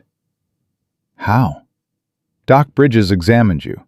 He's got a medical record of every injury. That's evidence." Ruth counted on her fingers. "The letter from the bride agency. That's a witness statement. Every person in this town saw your face the day you stepped off that coach. That's a whole street full of witnesses. Against a court order signed by a Philadelphia judge. Honey, this ain't Philadelphia. This is Montana. And in Montana, people look at the person standing in front of them, not the paper in somebody's hand." Hartley came back an hour later. His expression told Caleb everything he needed to know. "He's gone." "What do you mean, gone?" "Prescott and Cobb checked out of the boarding house this morning. Horses are gone. Landlady said they left before dawn." Ellie went rigid. "He didn't leave."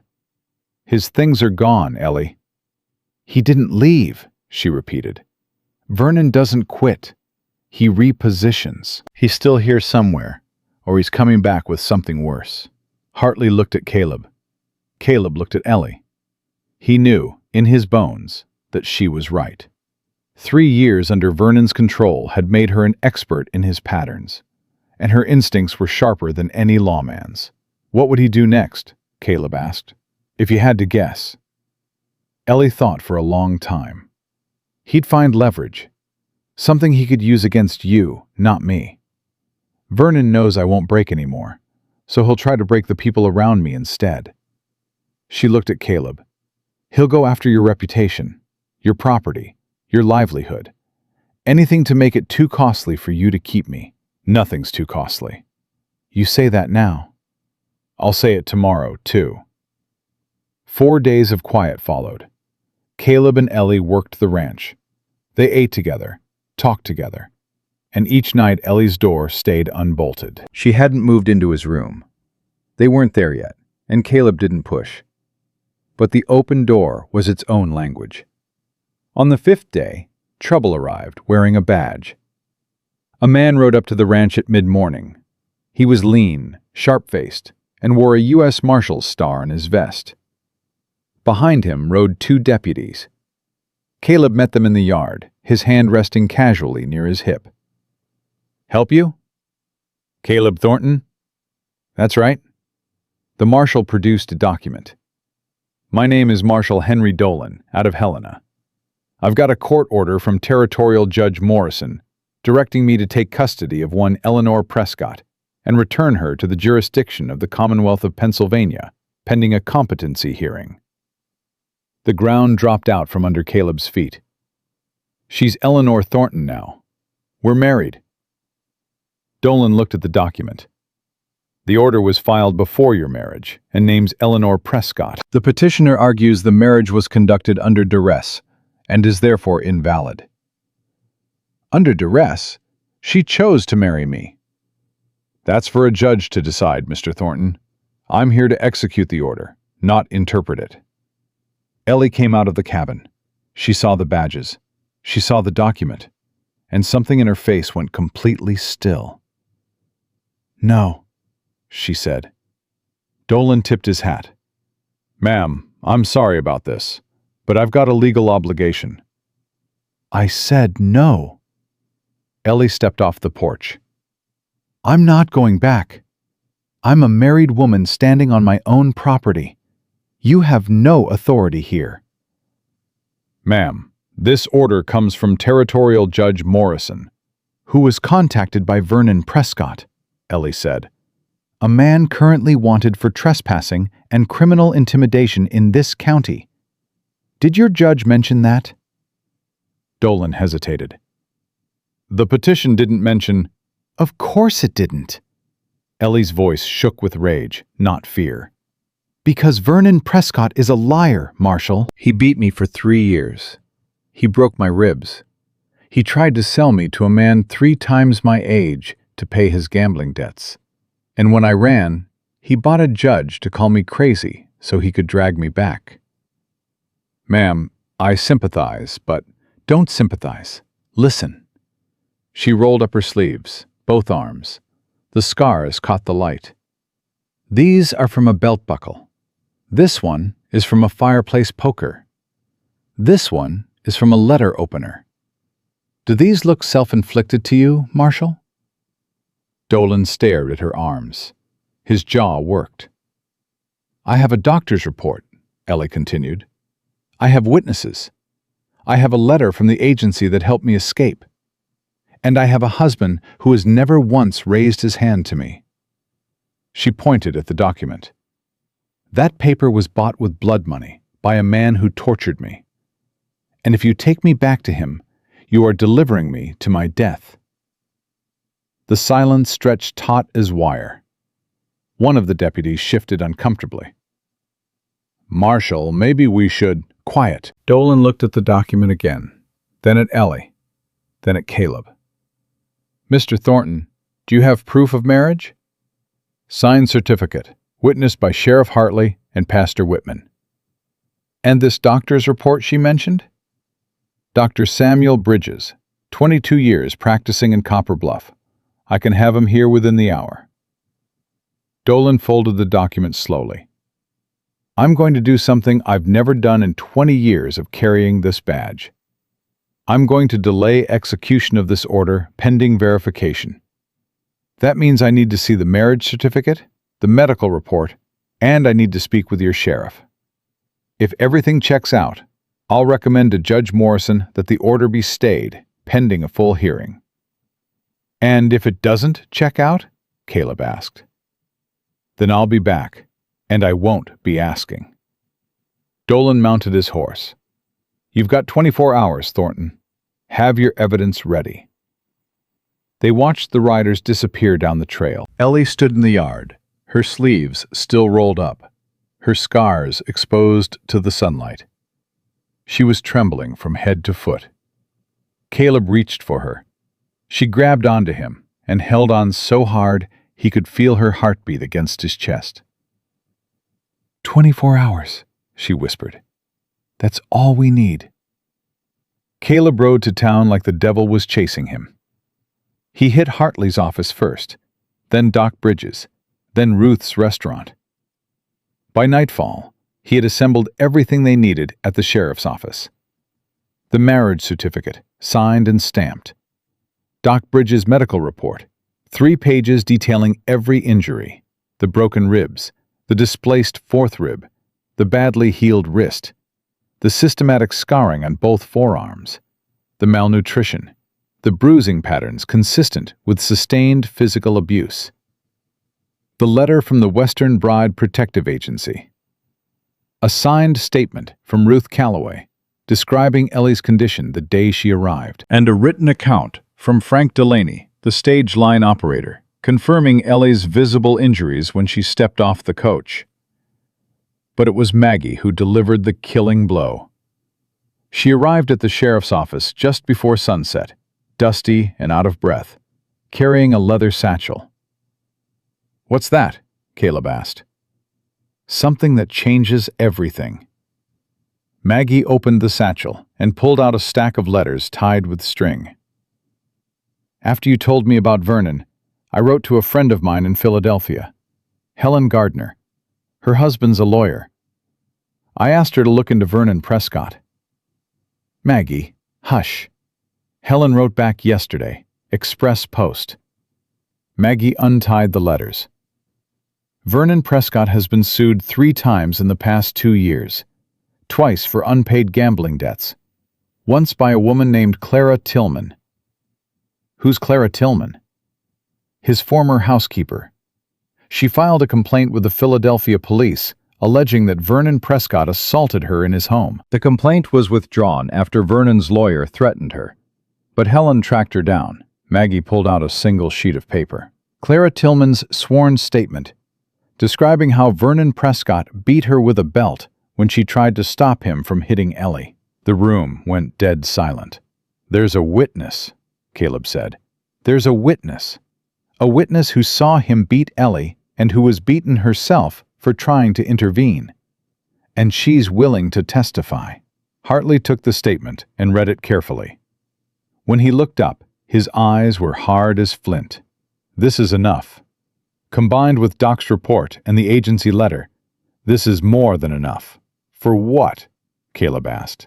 "To file a counter-petition.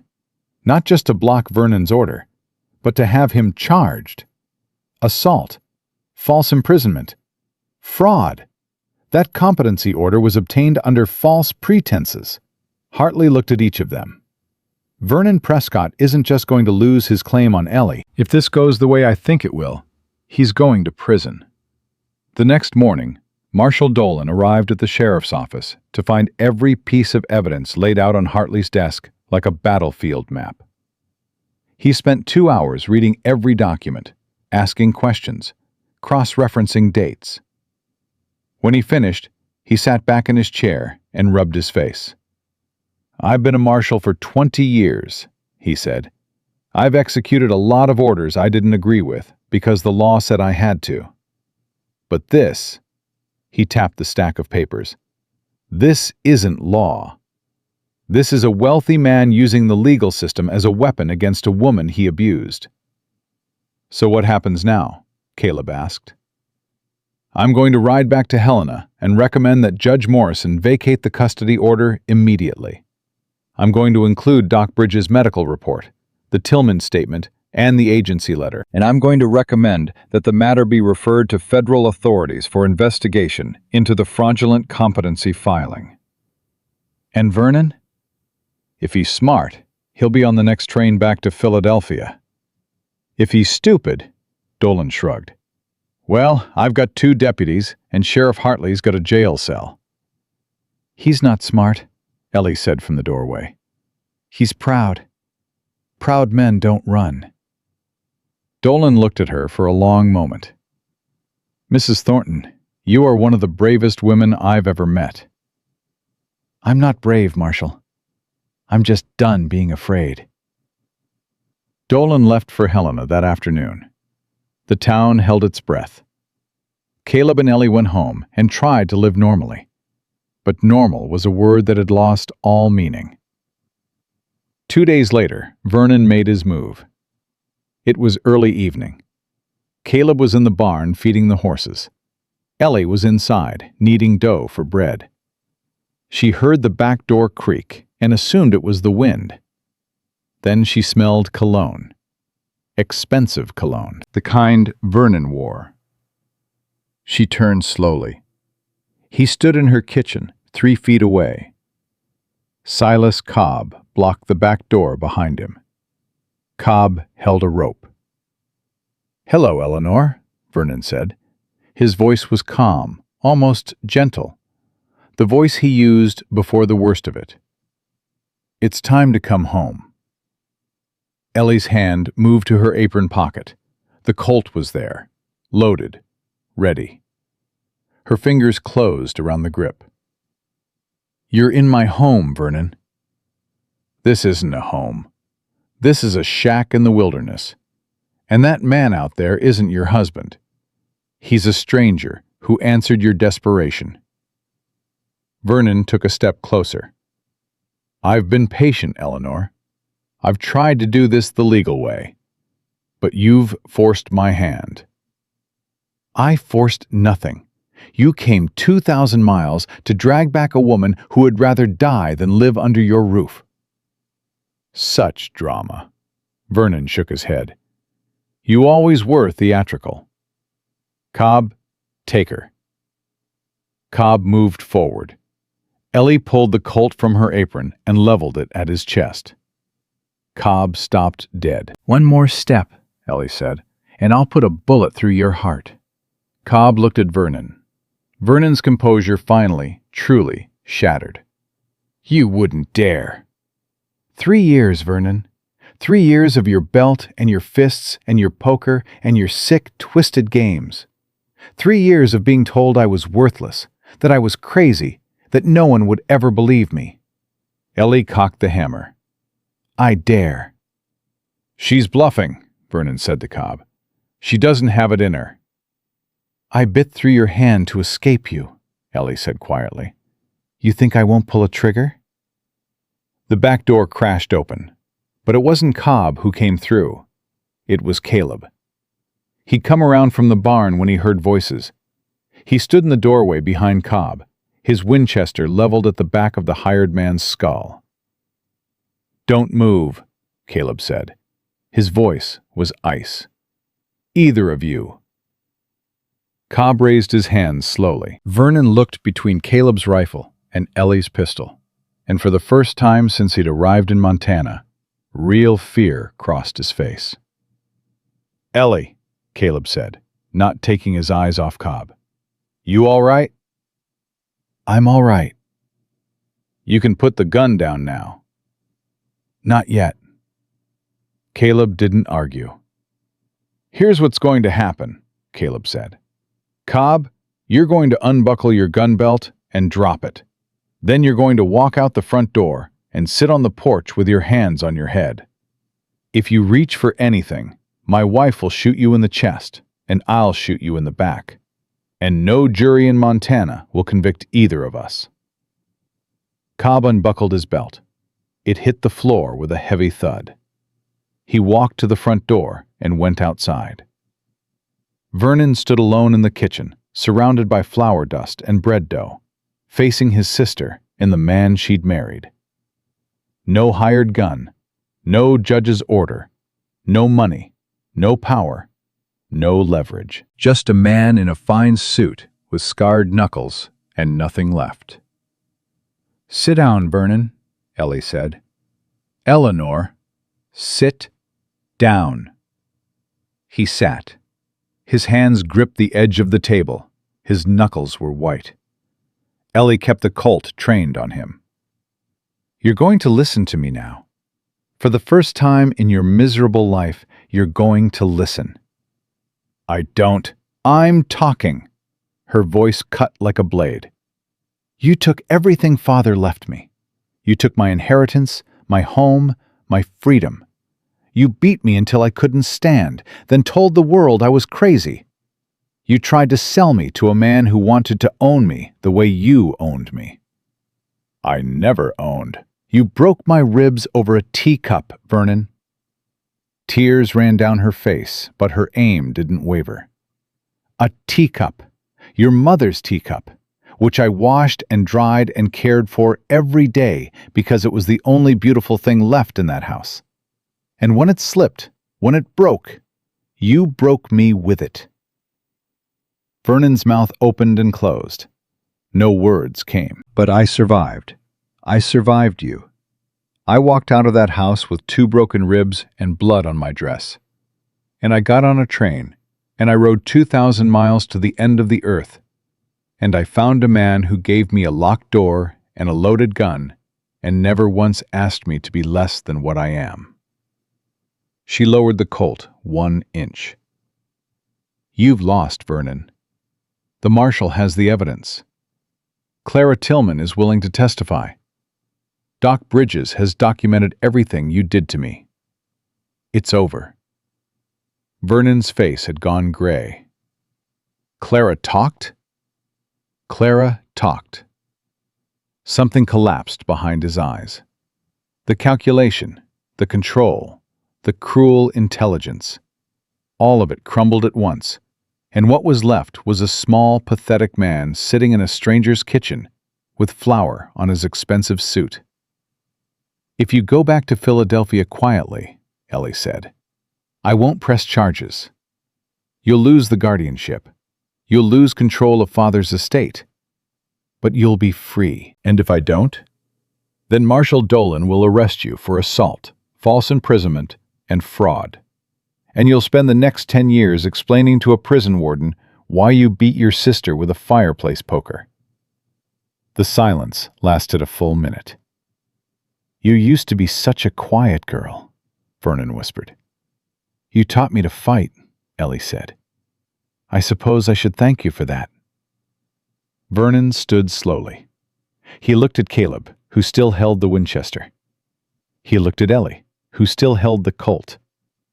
He looked around the small, flour-dusted kitchen of a Montana ranch cabin, and something final passed across his face. "You'll never be free of me, Eleanor," he said. "Not really. I'll always be in your head." "Maybe," Ellie said. "But you'll never be in my house again." Caleb stepped aside. Vernon walked through the back door, collected Cobb from the porch, and mounted his horse. He rode out of the yard without looking back. Ellie stood at the kitchen table, the Colt still in her hand, until the sound of hooves faded to nothing. Then her knees buckled. Caleb caught her. He took the gun gently from her hand, set it on the table, and held her while she shook. She didn't cry. She was past crying. She just trembled, her whole body releasing 3 years of terror in violent, silent waves. "It's over," Caleb said. "Ellie, it's over." "I know," she whispered. "I know it's over. That's why I can't stop shaking." He held her until the trembling stopped. Then he made her tea, sat across from her at the flower-covered table, and waited for her to be ready to speak. "I almost shot him," she said finally. "I know. Part of me wanted to. I know that, too. Does that make me a bad person?" "It makes you a person who survived something terrible and had the strength to end it without pulling the trigger. That doesn't make you bad, Ellie. That makes you better than he ever deserved." She looked at the Colt lying on the table. "He said I'd never be free of him." "He's wrong." "Is he?" Caleb reached across and took her hand. 3 weeks ago you couldn't sleep without a bolted door. 2 weeks ago you unlocked it. A week ago you married me. Today you looked him in the eye and told him it was over. He squeezed her hand. "That sound like a woman who ain't free?" Ellie closed her eyes. When she opened them, something had changed. The last shadow, the one that had lived behind her eyes since the day she'd arrived, had finally lifted. "No," she said softly. "It doesn't." That night, for the first time, Ellie didn't go to her room.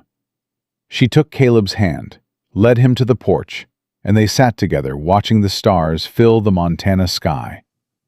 Her head rested on his shoulder, his arm wrapped around her. Neither spoke for a long time.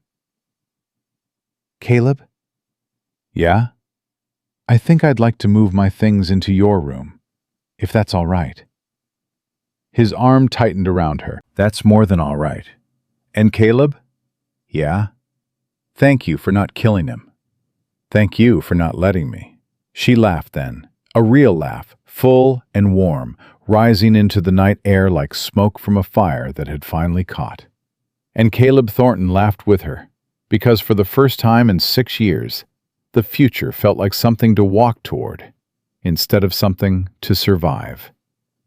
The letter from Marshal Dolan arrived on a Monday. Caleb was mending the corral fence when Ellie came out of the cabin holding the envelope. Her hands were steady, but her face carried that particular stillness he'd learned to recognize, the one that meant she was bracing for impact. "It's from Helena," she said. Caleb set down the hammer. "Open it." "I can't. My fingers won't work." She held it out. "You do it." He took the envelope, tore it open, and read aloud. "Dear Mr. and Mrs. Thornton, it is my duty to inform you that Territorial Judge William Morrison has reviewed the evidence submitted in the matter of Vernon Prescott versus Eleanor Prescott Thornton. Based on the medical testimony of Dr. Samuel Bridges, the sworn statement of Clara Tillman, the official record of the Western Bride Protective Agency, and the corroborating witness accounts from the citizens of Copper Bluff, Judge Morrison has ruled as follows. 1. The competency order filed by Vernon Prescott is hereby vacated in its entirety. 2. The guardianship claim is permanently dissolved. 3. The marriage of Caleb Thornton and Eleanor Prescott Thornton is recognized as legal and binding. 4. A warrant has been issued for the arrest of Vernon Prescott on charges of assault, false imprisonment, and fraudulent use of the court system. Caleb looked up. Ellie hadn't moved. "There's more," he said. "Furthermore, upon review of the late Richard Prescott's estate documents, it has been determined that Eleanor Prescott Thornton is entitled to her full share of the family estate, which was unlawfully withheld by her guardian. A legal representative will be appointed to pursue the restoration of said assets." Ellie sat down on the porch step, not because her legs gave out, but slowly, deliberately, like a woman setting down a weight she'd carried for so long, she'd forgotten what standing without it felt like. "It's over," she said. "It's over. He can't touch me. He can never touch you again." She pressed both hands flat on the wooden step, feeling the grain under her palms.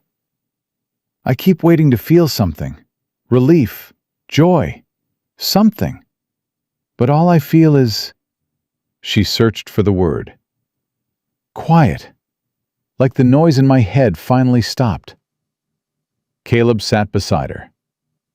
"Maybe that's what relief feels like when you've been scared long enough. Not fireworks, just quiet." "Is that how it was for you, after Sarah?" "No, after Sarah, it was just empty. This is different." He looked at her.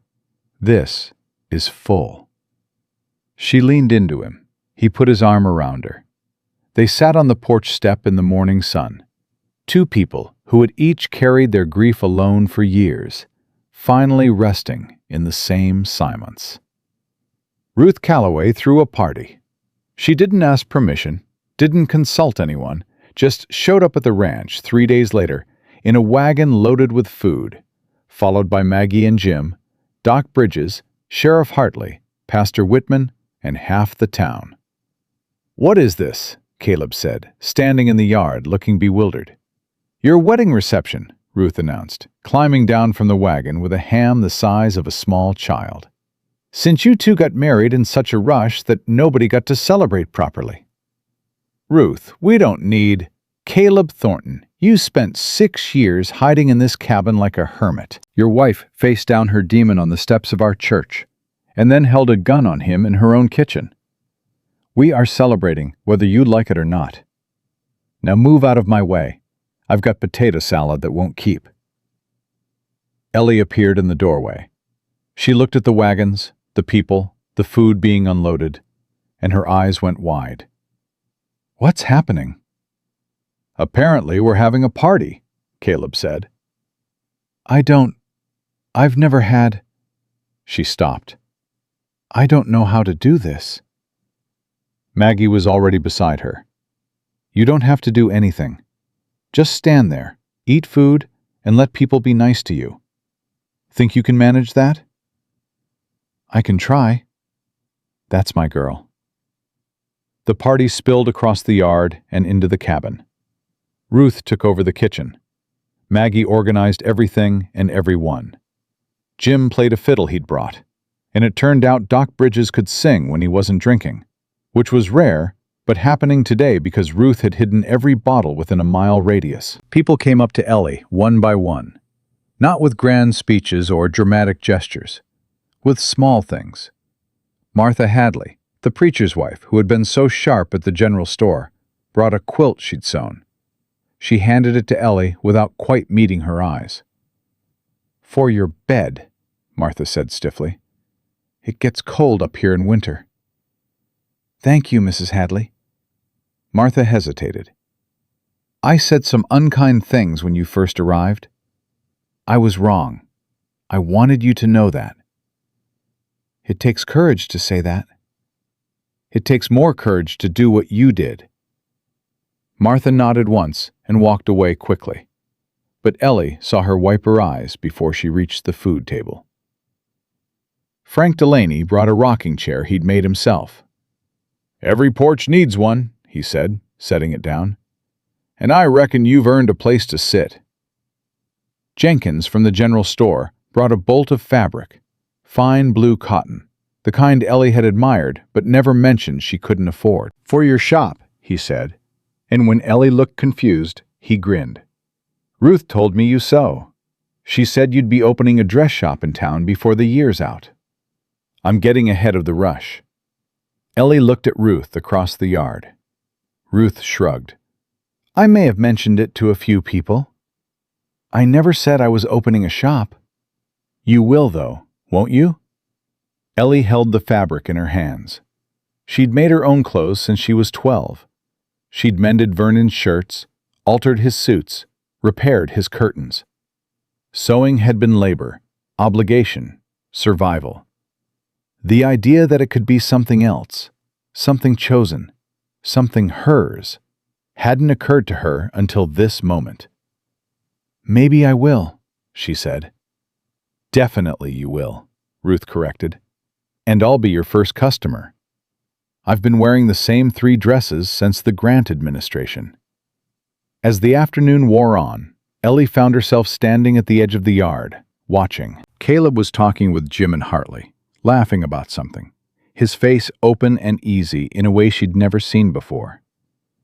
Maggie was bossing Doc Bridges around the food table. Ruth held court by the porch, telling stories that made the men blush and the women howl.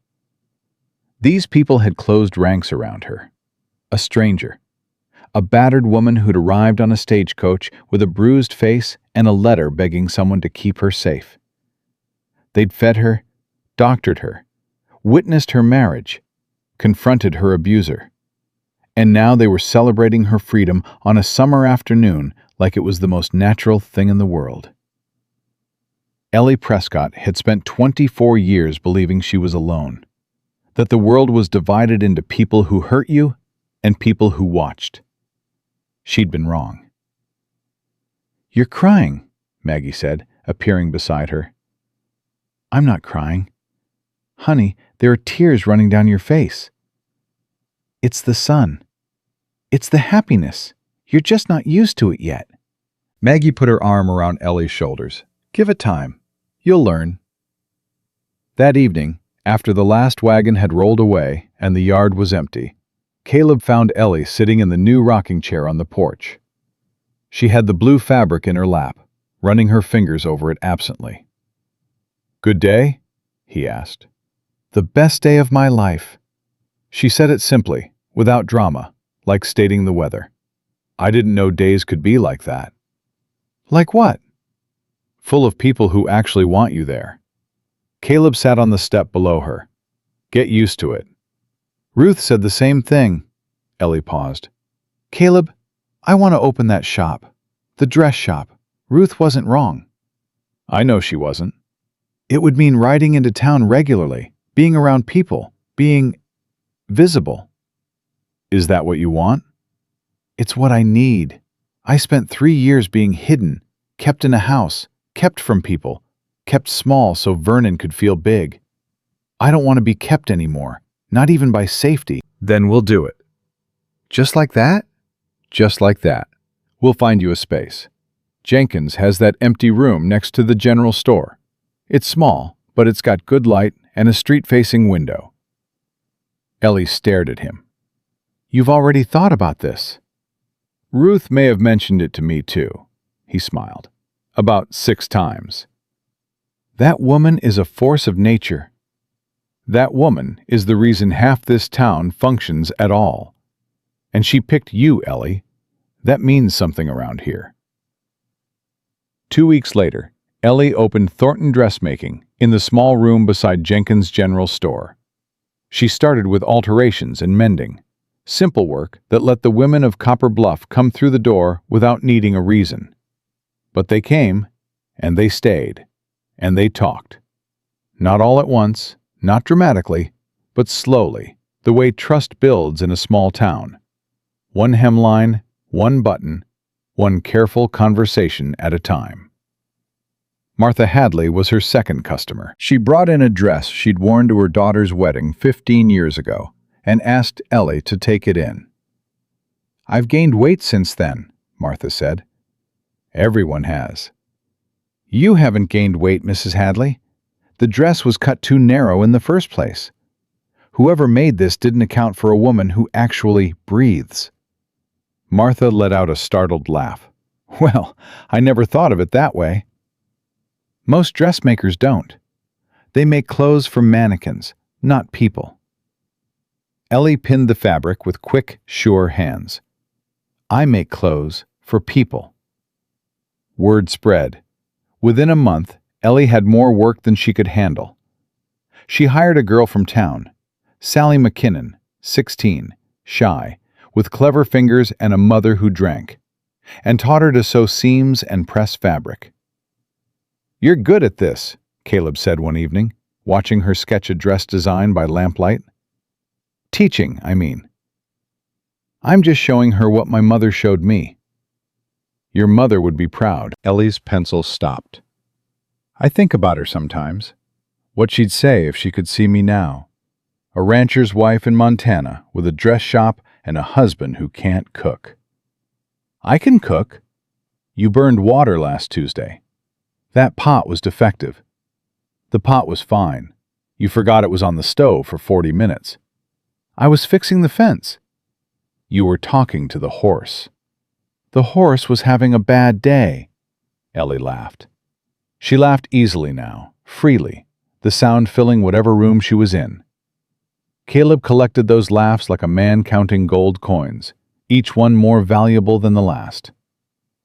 The summer deepened. The garden exploded with life under Ellie's hands. She grew tomatoes, beans, squash, and herbs she used for medicines she'd learned from her mother. Women started coming to the ranch for remedies: chamomile tea for sleeplessness, willow bark for headaches, lavender sachets for the cradle. "You're becoming the town healer," Caleb said. "I'm becoming useful." "There's a difference. You were always useful. Not to Vernon. Vernon's opinion doesn't count anymore." "No," she agreed. "It doesn't." In late August, a letter arrived from Philadelphia. Not from Vernon, from Clara Tillman. Ellie read it aloud at the kitchen table, her voice steady. "Dear Miss Eleanor, I hope this letter finds you well and safe. I wanted you to know that Vernon was arrested in Philadelphia 3 weeks ago. He was charged with assault, fraud, and misuse of the courts. His lawyer tried to arrange bail, but the judge, a different judge, not Whitfield, denied it based on the evidence from Montana and my statement. Whitfield himself is under investigation. Vernon's trial is set for October. I have been asked to testify, and I will. I wanted you to know that I'm sorry I didn't speak up sooner. I was afraid. I know you understand what that means. You were braver than all of us. I wish you every happiness. Clara." Ellie folded the letter. She sat with it for a long time. "Are you all right?" Caleb asked. "Clara was the only person in that house who ever tried to help me. Vernon caught her trying to clean my wounds one night after he'd—" Ellie stopped. "He beat her, too. She was 58 years old, and he beat her with a broom handle because she'd put a cold cloth on my forehead." "She's brave, writing that letter." "She's brave for testifying. Writing a letter is easy. Walking into a courtroom and telling the truth about a powerful man, that's something else entirely." "You did it, on the church steps, in front of the whole town." "That was different. I was backed into a corner. Clara's choosing the step forward when she could stay silent. That's harder." Caleb reached across and took her hand. "You want to write back?" "I want to do more than write back. I want to write to the agency. Mrs. Whitmore, who helped me escape. I want to tell her what happened here, how it ended, because somewhere right now, there's another woman in another city being told she's crazy, being told she deserves it, being told there's no way out. Ellie gripped his hand. I want her to know there is. Then write it. Ellie wrote the letter that night. It took her 3 hours and 7 drafts. She wrote about Vernon, about the escape, about arriving in Montana with blood on her face. She wrote about Caleb and the locked door and the loaded gun, about Ruth and Maggie and Doc Bridges and the people of Copper Bluff who had circled around a stranger and said, "You belong here." She wrote about the confrontation on the church steps, and the night Vernon came to the cabin, and the moment she'd held a gun on her own brother and chose not to pull the trigger.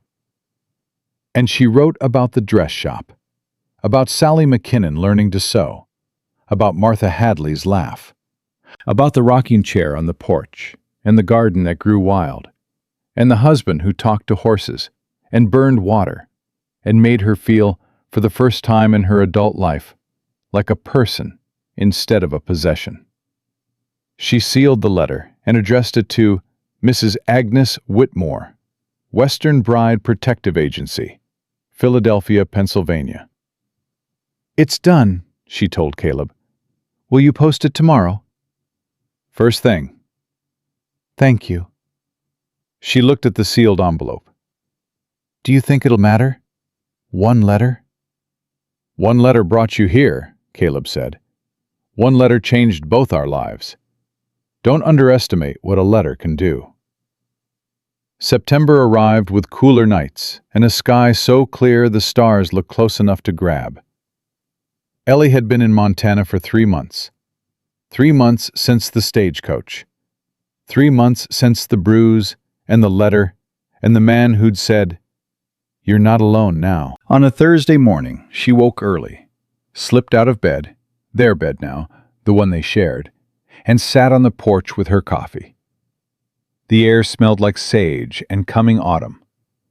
She could hear Caleb in the barn, talking to the horses the way he did every morning, his low voice carrying across the yard. She put her hand on her stomach. She'd been counting days for 2 weeks now, telling herself it was stress, or the change of climate, or the upheaval of everything. But she knew. Her body knew. When Caleb came in for breakfast, she was standing at the stove with her back to him, scrambling eggs. Her hands were shaking. "Morning," he said, pouring coffee. "Caleb." "Yeah?" "Sit down." He sat, his face instantly alert. "What's wrong?" "Nothing's wrong." She turned to him.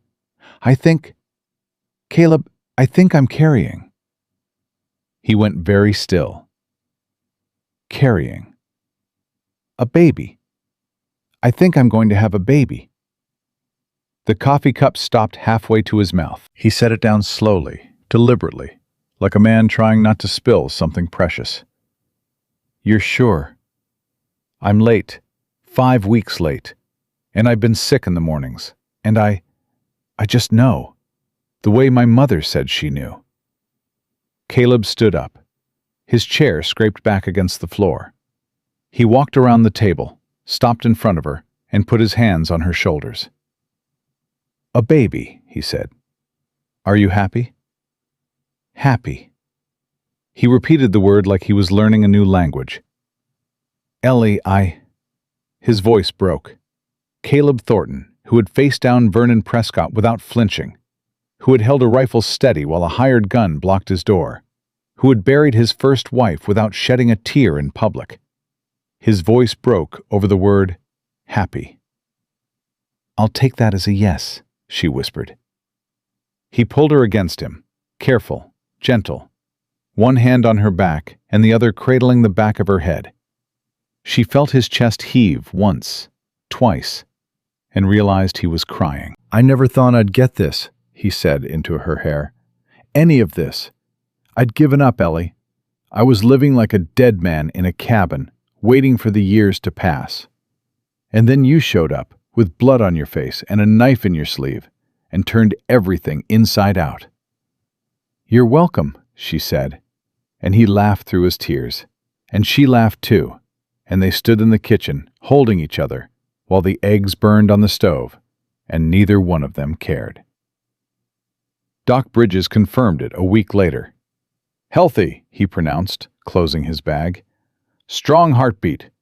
You're about 7 weeks along, I'd say. Baby'll come late spring." "Spring," Ellie repeated. "I arrived here in spring." "Fitting then. New beginnings and all that." Doc looked at Caleb. "You're going to want to add a room onto that cabin." "Already planning it." "And you're going to want to stop letting her lift anything heavier than a coffee pot." "Already tried.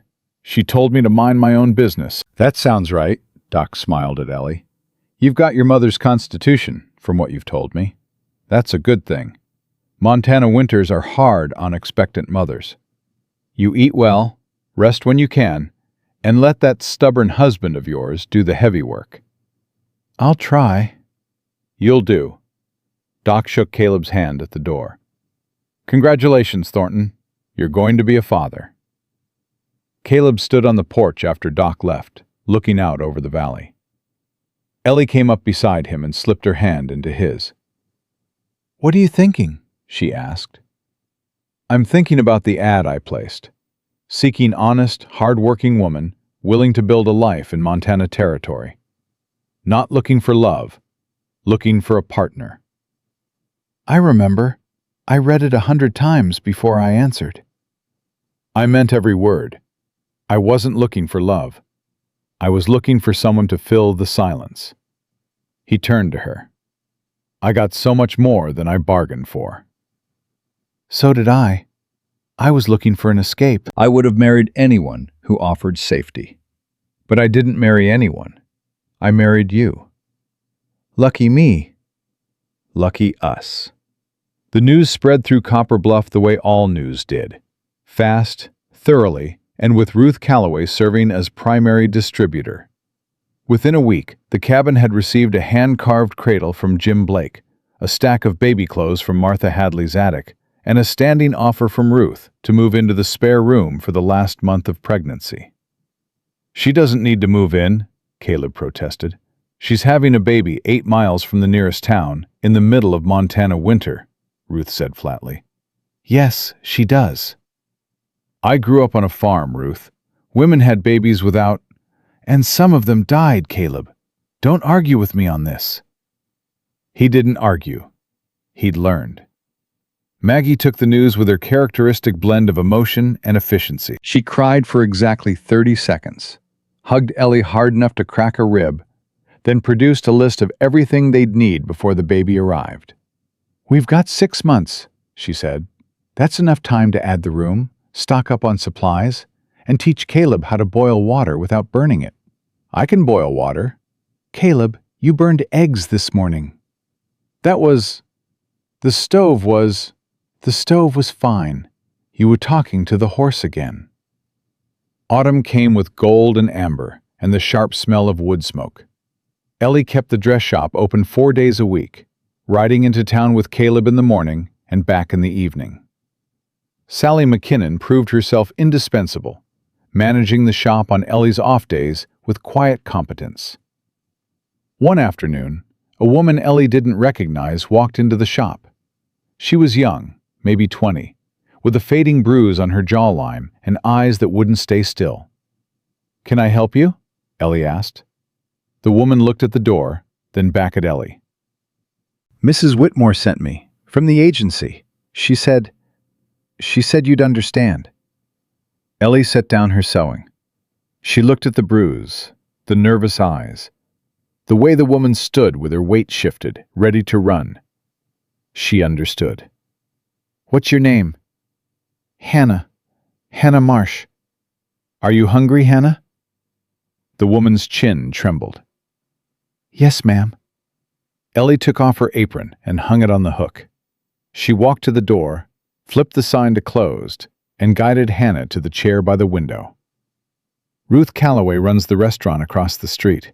She makes the best stew in Montana.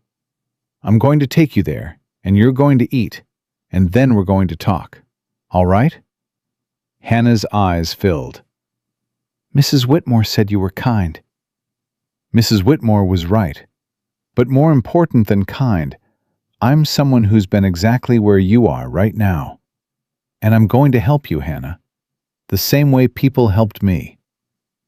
She took Hannah's hand and led her across the street to Ruth's restaurant. Ruth took one look at the bruise, one look at Ellie's face, and had a bowl of stew on the table before they sat down. That evening, Caleb found Ellie on the porch, rocking in the chair Frank Delaney had made. Her hand rested on her belly, which was just beginning to round. "Ruth told me about the girl," he said. "Hannah. She's 20. Husband beat her. She ran. Where is she now?" "Ruth's spare room. She'll stay there until we figure out something permanent." "We?" Ellie looked at him. "We. Ruth, Maggie, me, Doc Bridges, Hartley, the same people who helped me." She paused. "Caleb, I want to do this. Not just for Hannah, for every woman who comes after her. Mrs. Whitmore's agency helps them leave, but they need somewhere to go. Somewhere safe. You're talking about making Copper Bluff a destination, a place where women can start over. I'm talking about doing what was done for me, passing it forward." Caleb rocked his chair. "It'll bring trouble. Men like Vernon, they follow. And men like you stop them. I'm one man." "You're one man who taught me to shoot, gave me a locked door, and stood between me and my brother with a brother. One man is enough if he's the right one." She reached for his hand. "And you're not alone either. There's Hartley and Jim and Doc, and every person in this town who showed up at our ranch with food and furniture and quilts because they decided we were worth protecting." Caleb was quiet for a long time. The rocking chairs creaked in rhythm. "All right," he said. "We'll do it." "Yeah?" "Yeah. But we're going to need a bigger table." Ellie laughed. "We're going to need a bigger everything." Winter came hard to Montana that year, locking the valley under deep snow and silence. But inside the Thornton cabin, expanded now by one room and a reinforced roof, the silence was full of conversation, full of planning, full of the quiet sounds of two people building something bigger than themselves. Ellie's belly grew round. The baby kicked strong, and Caleb spent his evenings with his hand pressed to her stomach, feeling the flutter of new life against his palm. "Boy or girl?" he asked one night. "I don't care, as long as they're healthy and stubborn." "With us as parents, stubborn is guaranteed." "And loved. That's the part that matters. Loved from the first breath." "From before the first breath," Caleb said, and kissed her belly. And Ellie ran her fingers through his hair and felt, with absolute certainty, that the woman who had crawled off a stagecoach 5 months ago no longer existed. Not because she'd been erased, because she'd been rebuilt. By her own hands, in her own time, with the help of people who asked nothing in return, except that she keep going. Spring broke over the Montana mountains with meltwater and birdsong. The baby came on a Tuesday, just as the first wildflowers pushed through the thawing ground. Doc Bridges delivered her, a girl, red-faced and screaming, with Ellie's amber eyes and Caleb's stubborn chin. Ruth held Ellie's hand through the labor. Maggie paced the porch with Caleb until his sister finally snapped, "For the love of God, Caleb, sit down before you wear a trench in the floor." When Doc placed the baby in Ellie's arms, the room went still. "She's perfect," Ellie whispered. "She is," Caleb said, his voice rough as gravel. "What's her name?" Ellie looked at her daughter, at the tiny fingers gripping the air, at the fierce, squalling face that demanded the world pay attention. "Clara," she said, "after the woman who was brave enough to speak the truth." "Clara Thornton," Caleb said. He touched his daughter's cheek with one rough finger, and the baby grabbed it and held on. He looked at Ellie, at the woman who'd arrived broken and left standing. At the scars on her arms that she no longer hid. At the strength in her eyes that had been there all along, buried under years of pain, waiting for someone to give it room to breathe. "Thank you," he said. "For what?" "For answering my ad, for getting on that stagecoach, for carrying a knife in your sleeve, and checking the cylinder of a gun, and telling your brother to go to hell on the steps of a church." His voice cracked. "For choosing me when you didn't have to. For making this cabin into a home and this valley into a life worth living." Ellie reached up and touched his face. "You said something to me the day I arrived. The first thing you ever said to me that mattered." "I remember." "Say it again." Caleb leaned down, his forehead resting against hers, their daughter cradled between them. "You're not alone now," he whispered. "Neither are you," she whispered back. And in a small cabin in the Montana Territory, in the spring of 1883, a family began. Not born from perfection, born from survival, from courage, from the stubborn, scarred, beautiful refusal to let the worst of the world have the final word. Ellie Thornton had arrived in Copper Bluff with blood on her face, a letter in her hand, and nothing left to lose.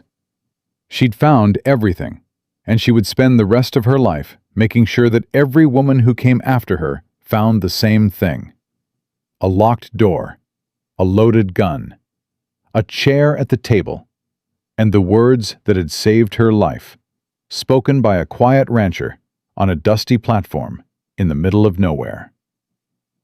"You're not alone now. Not ever again."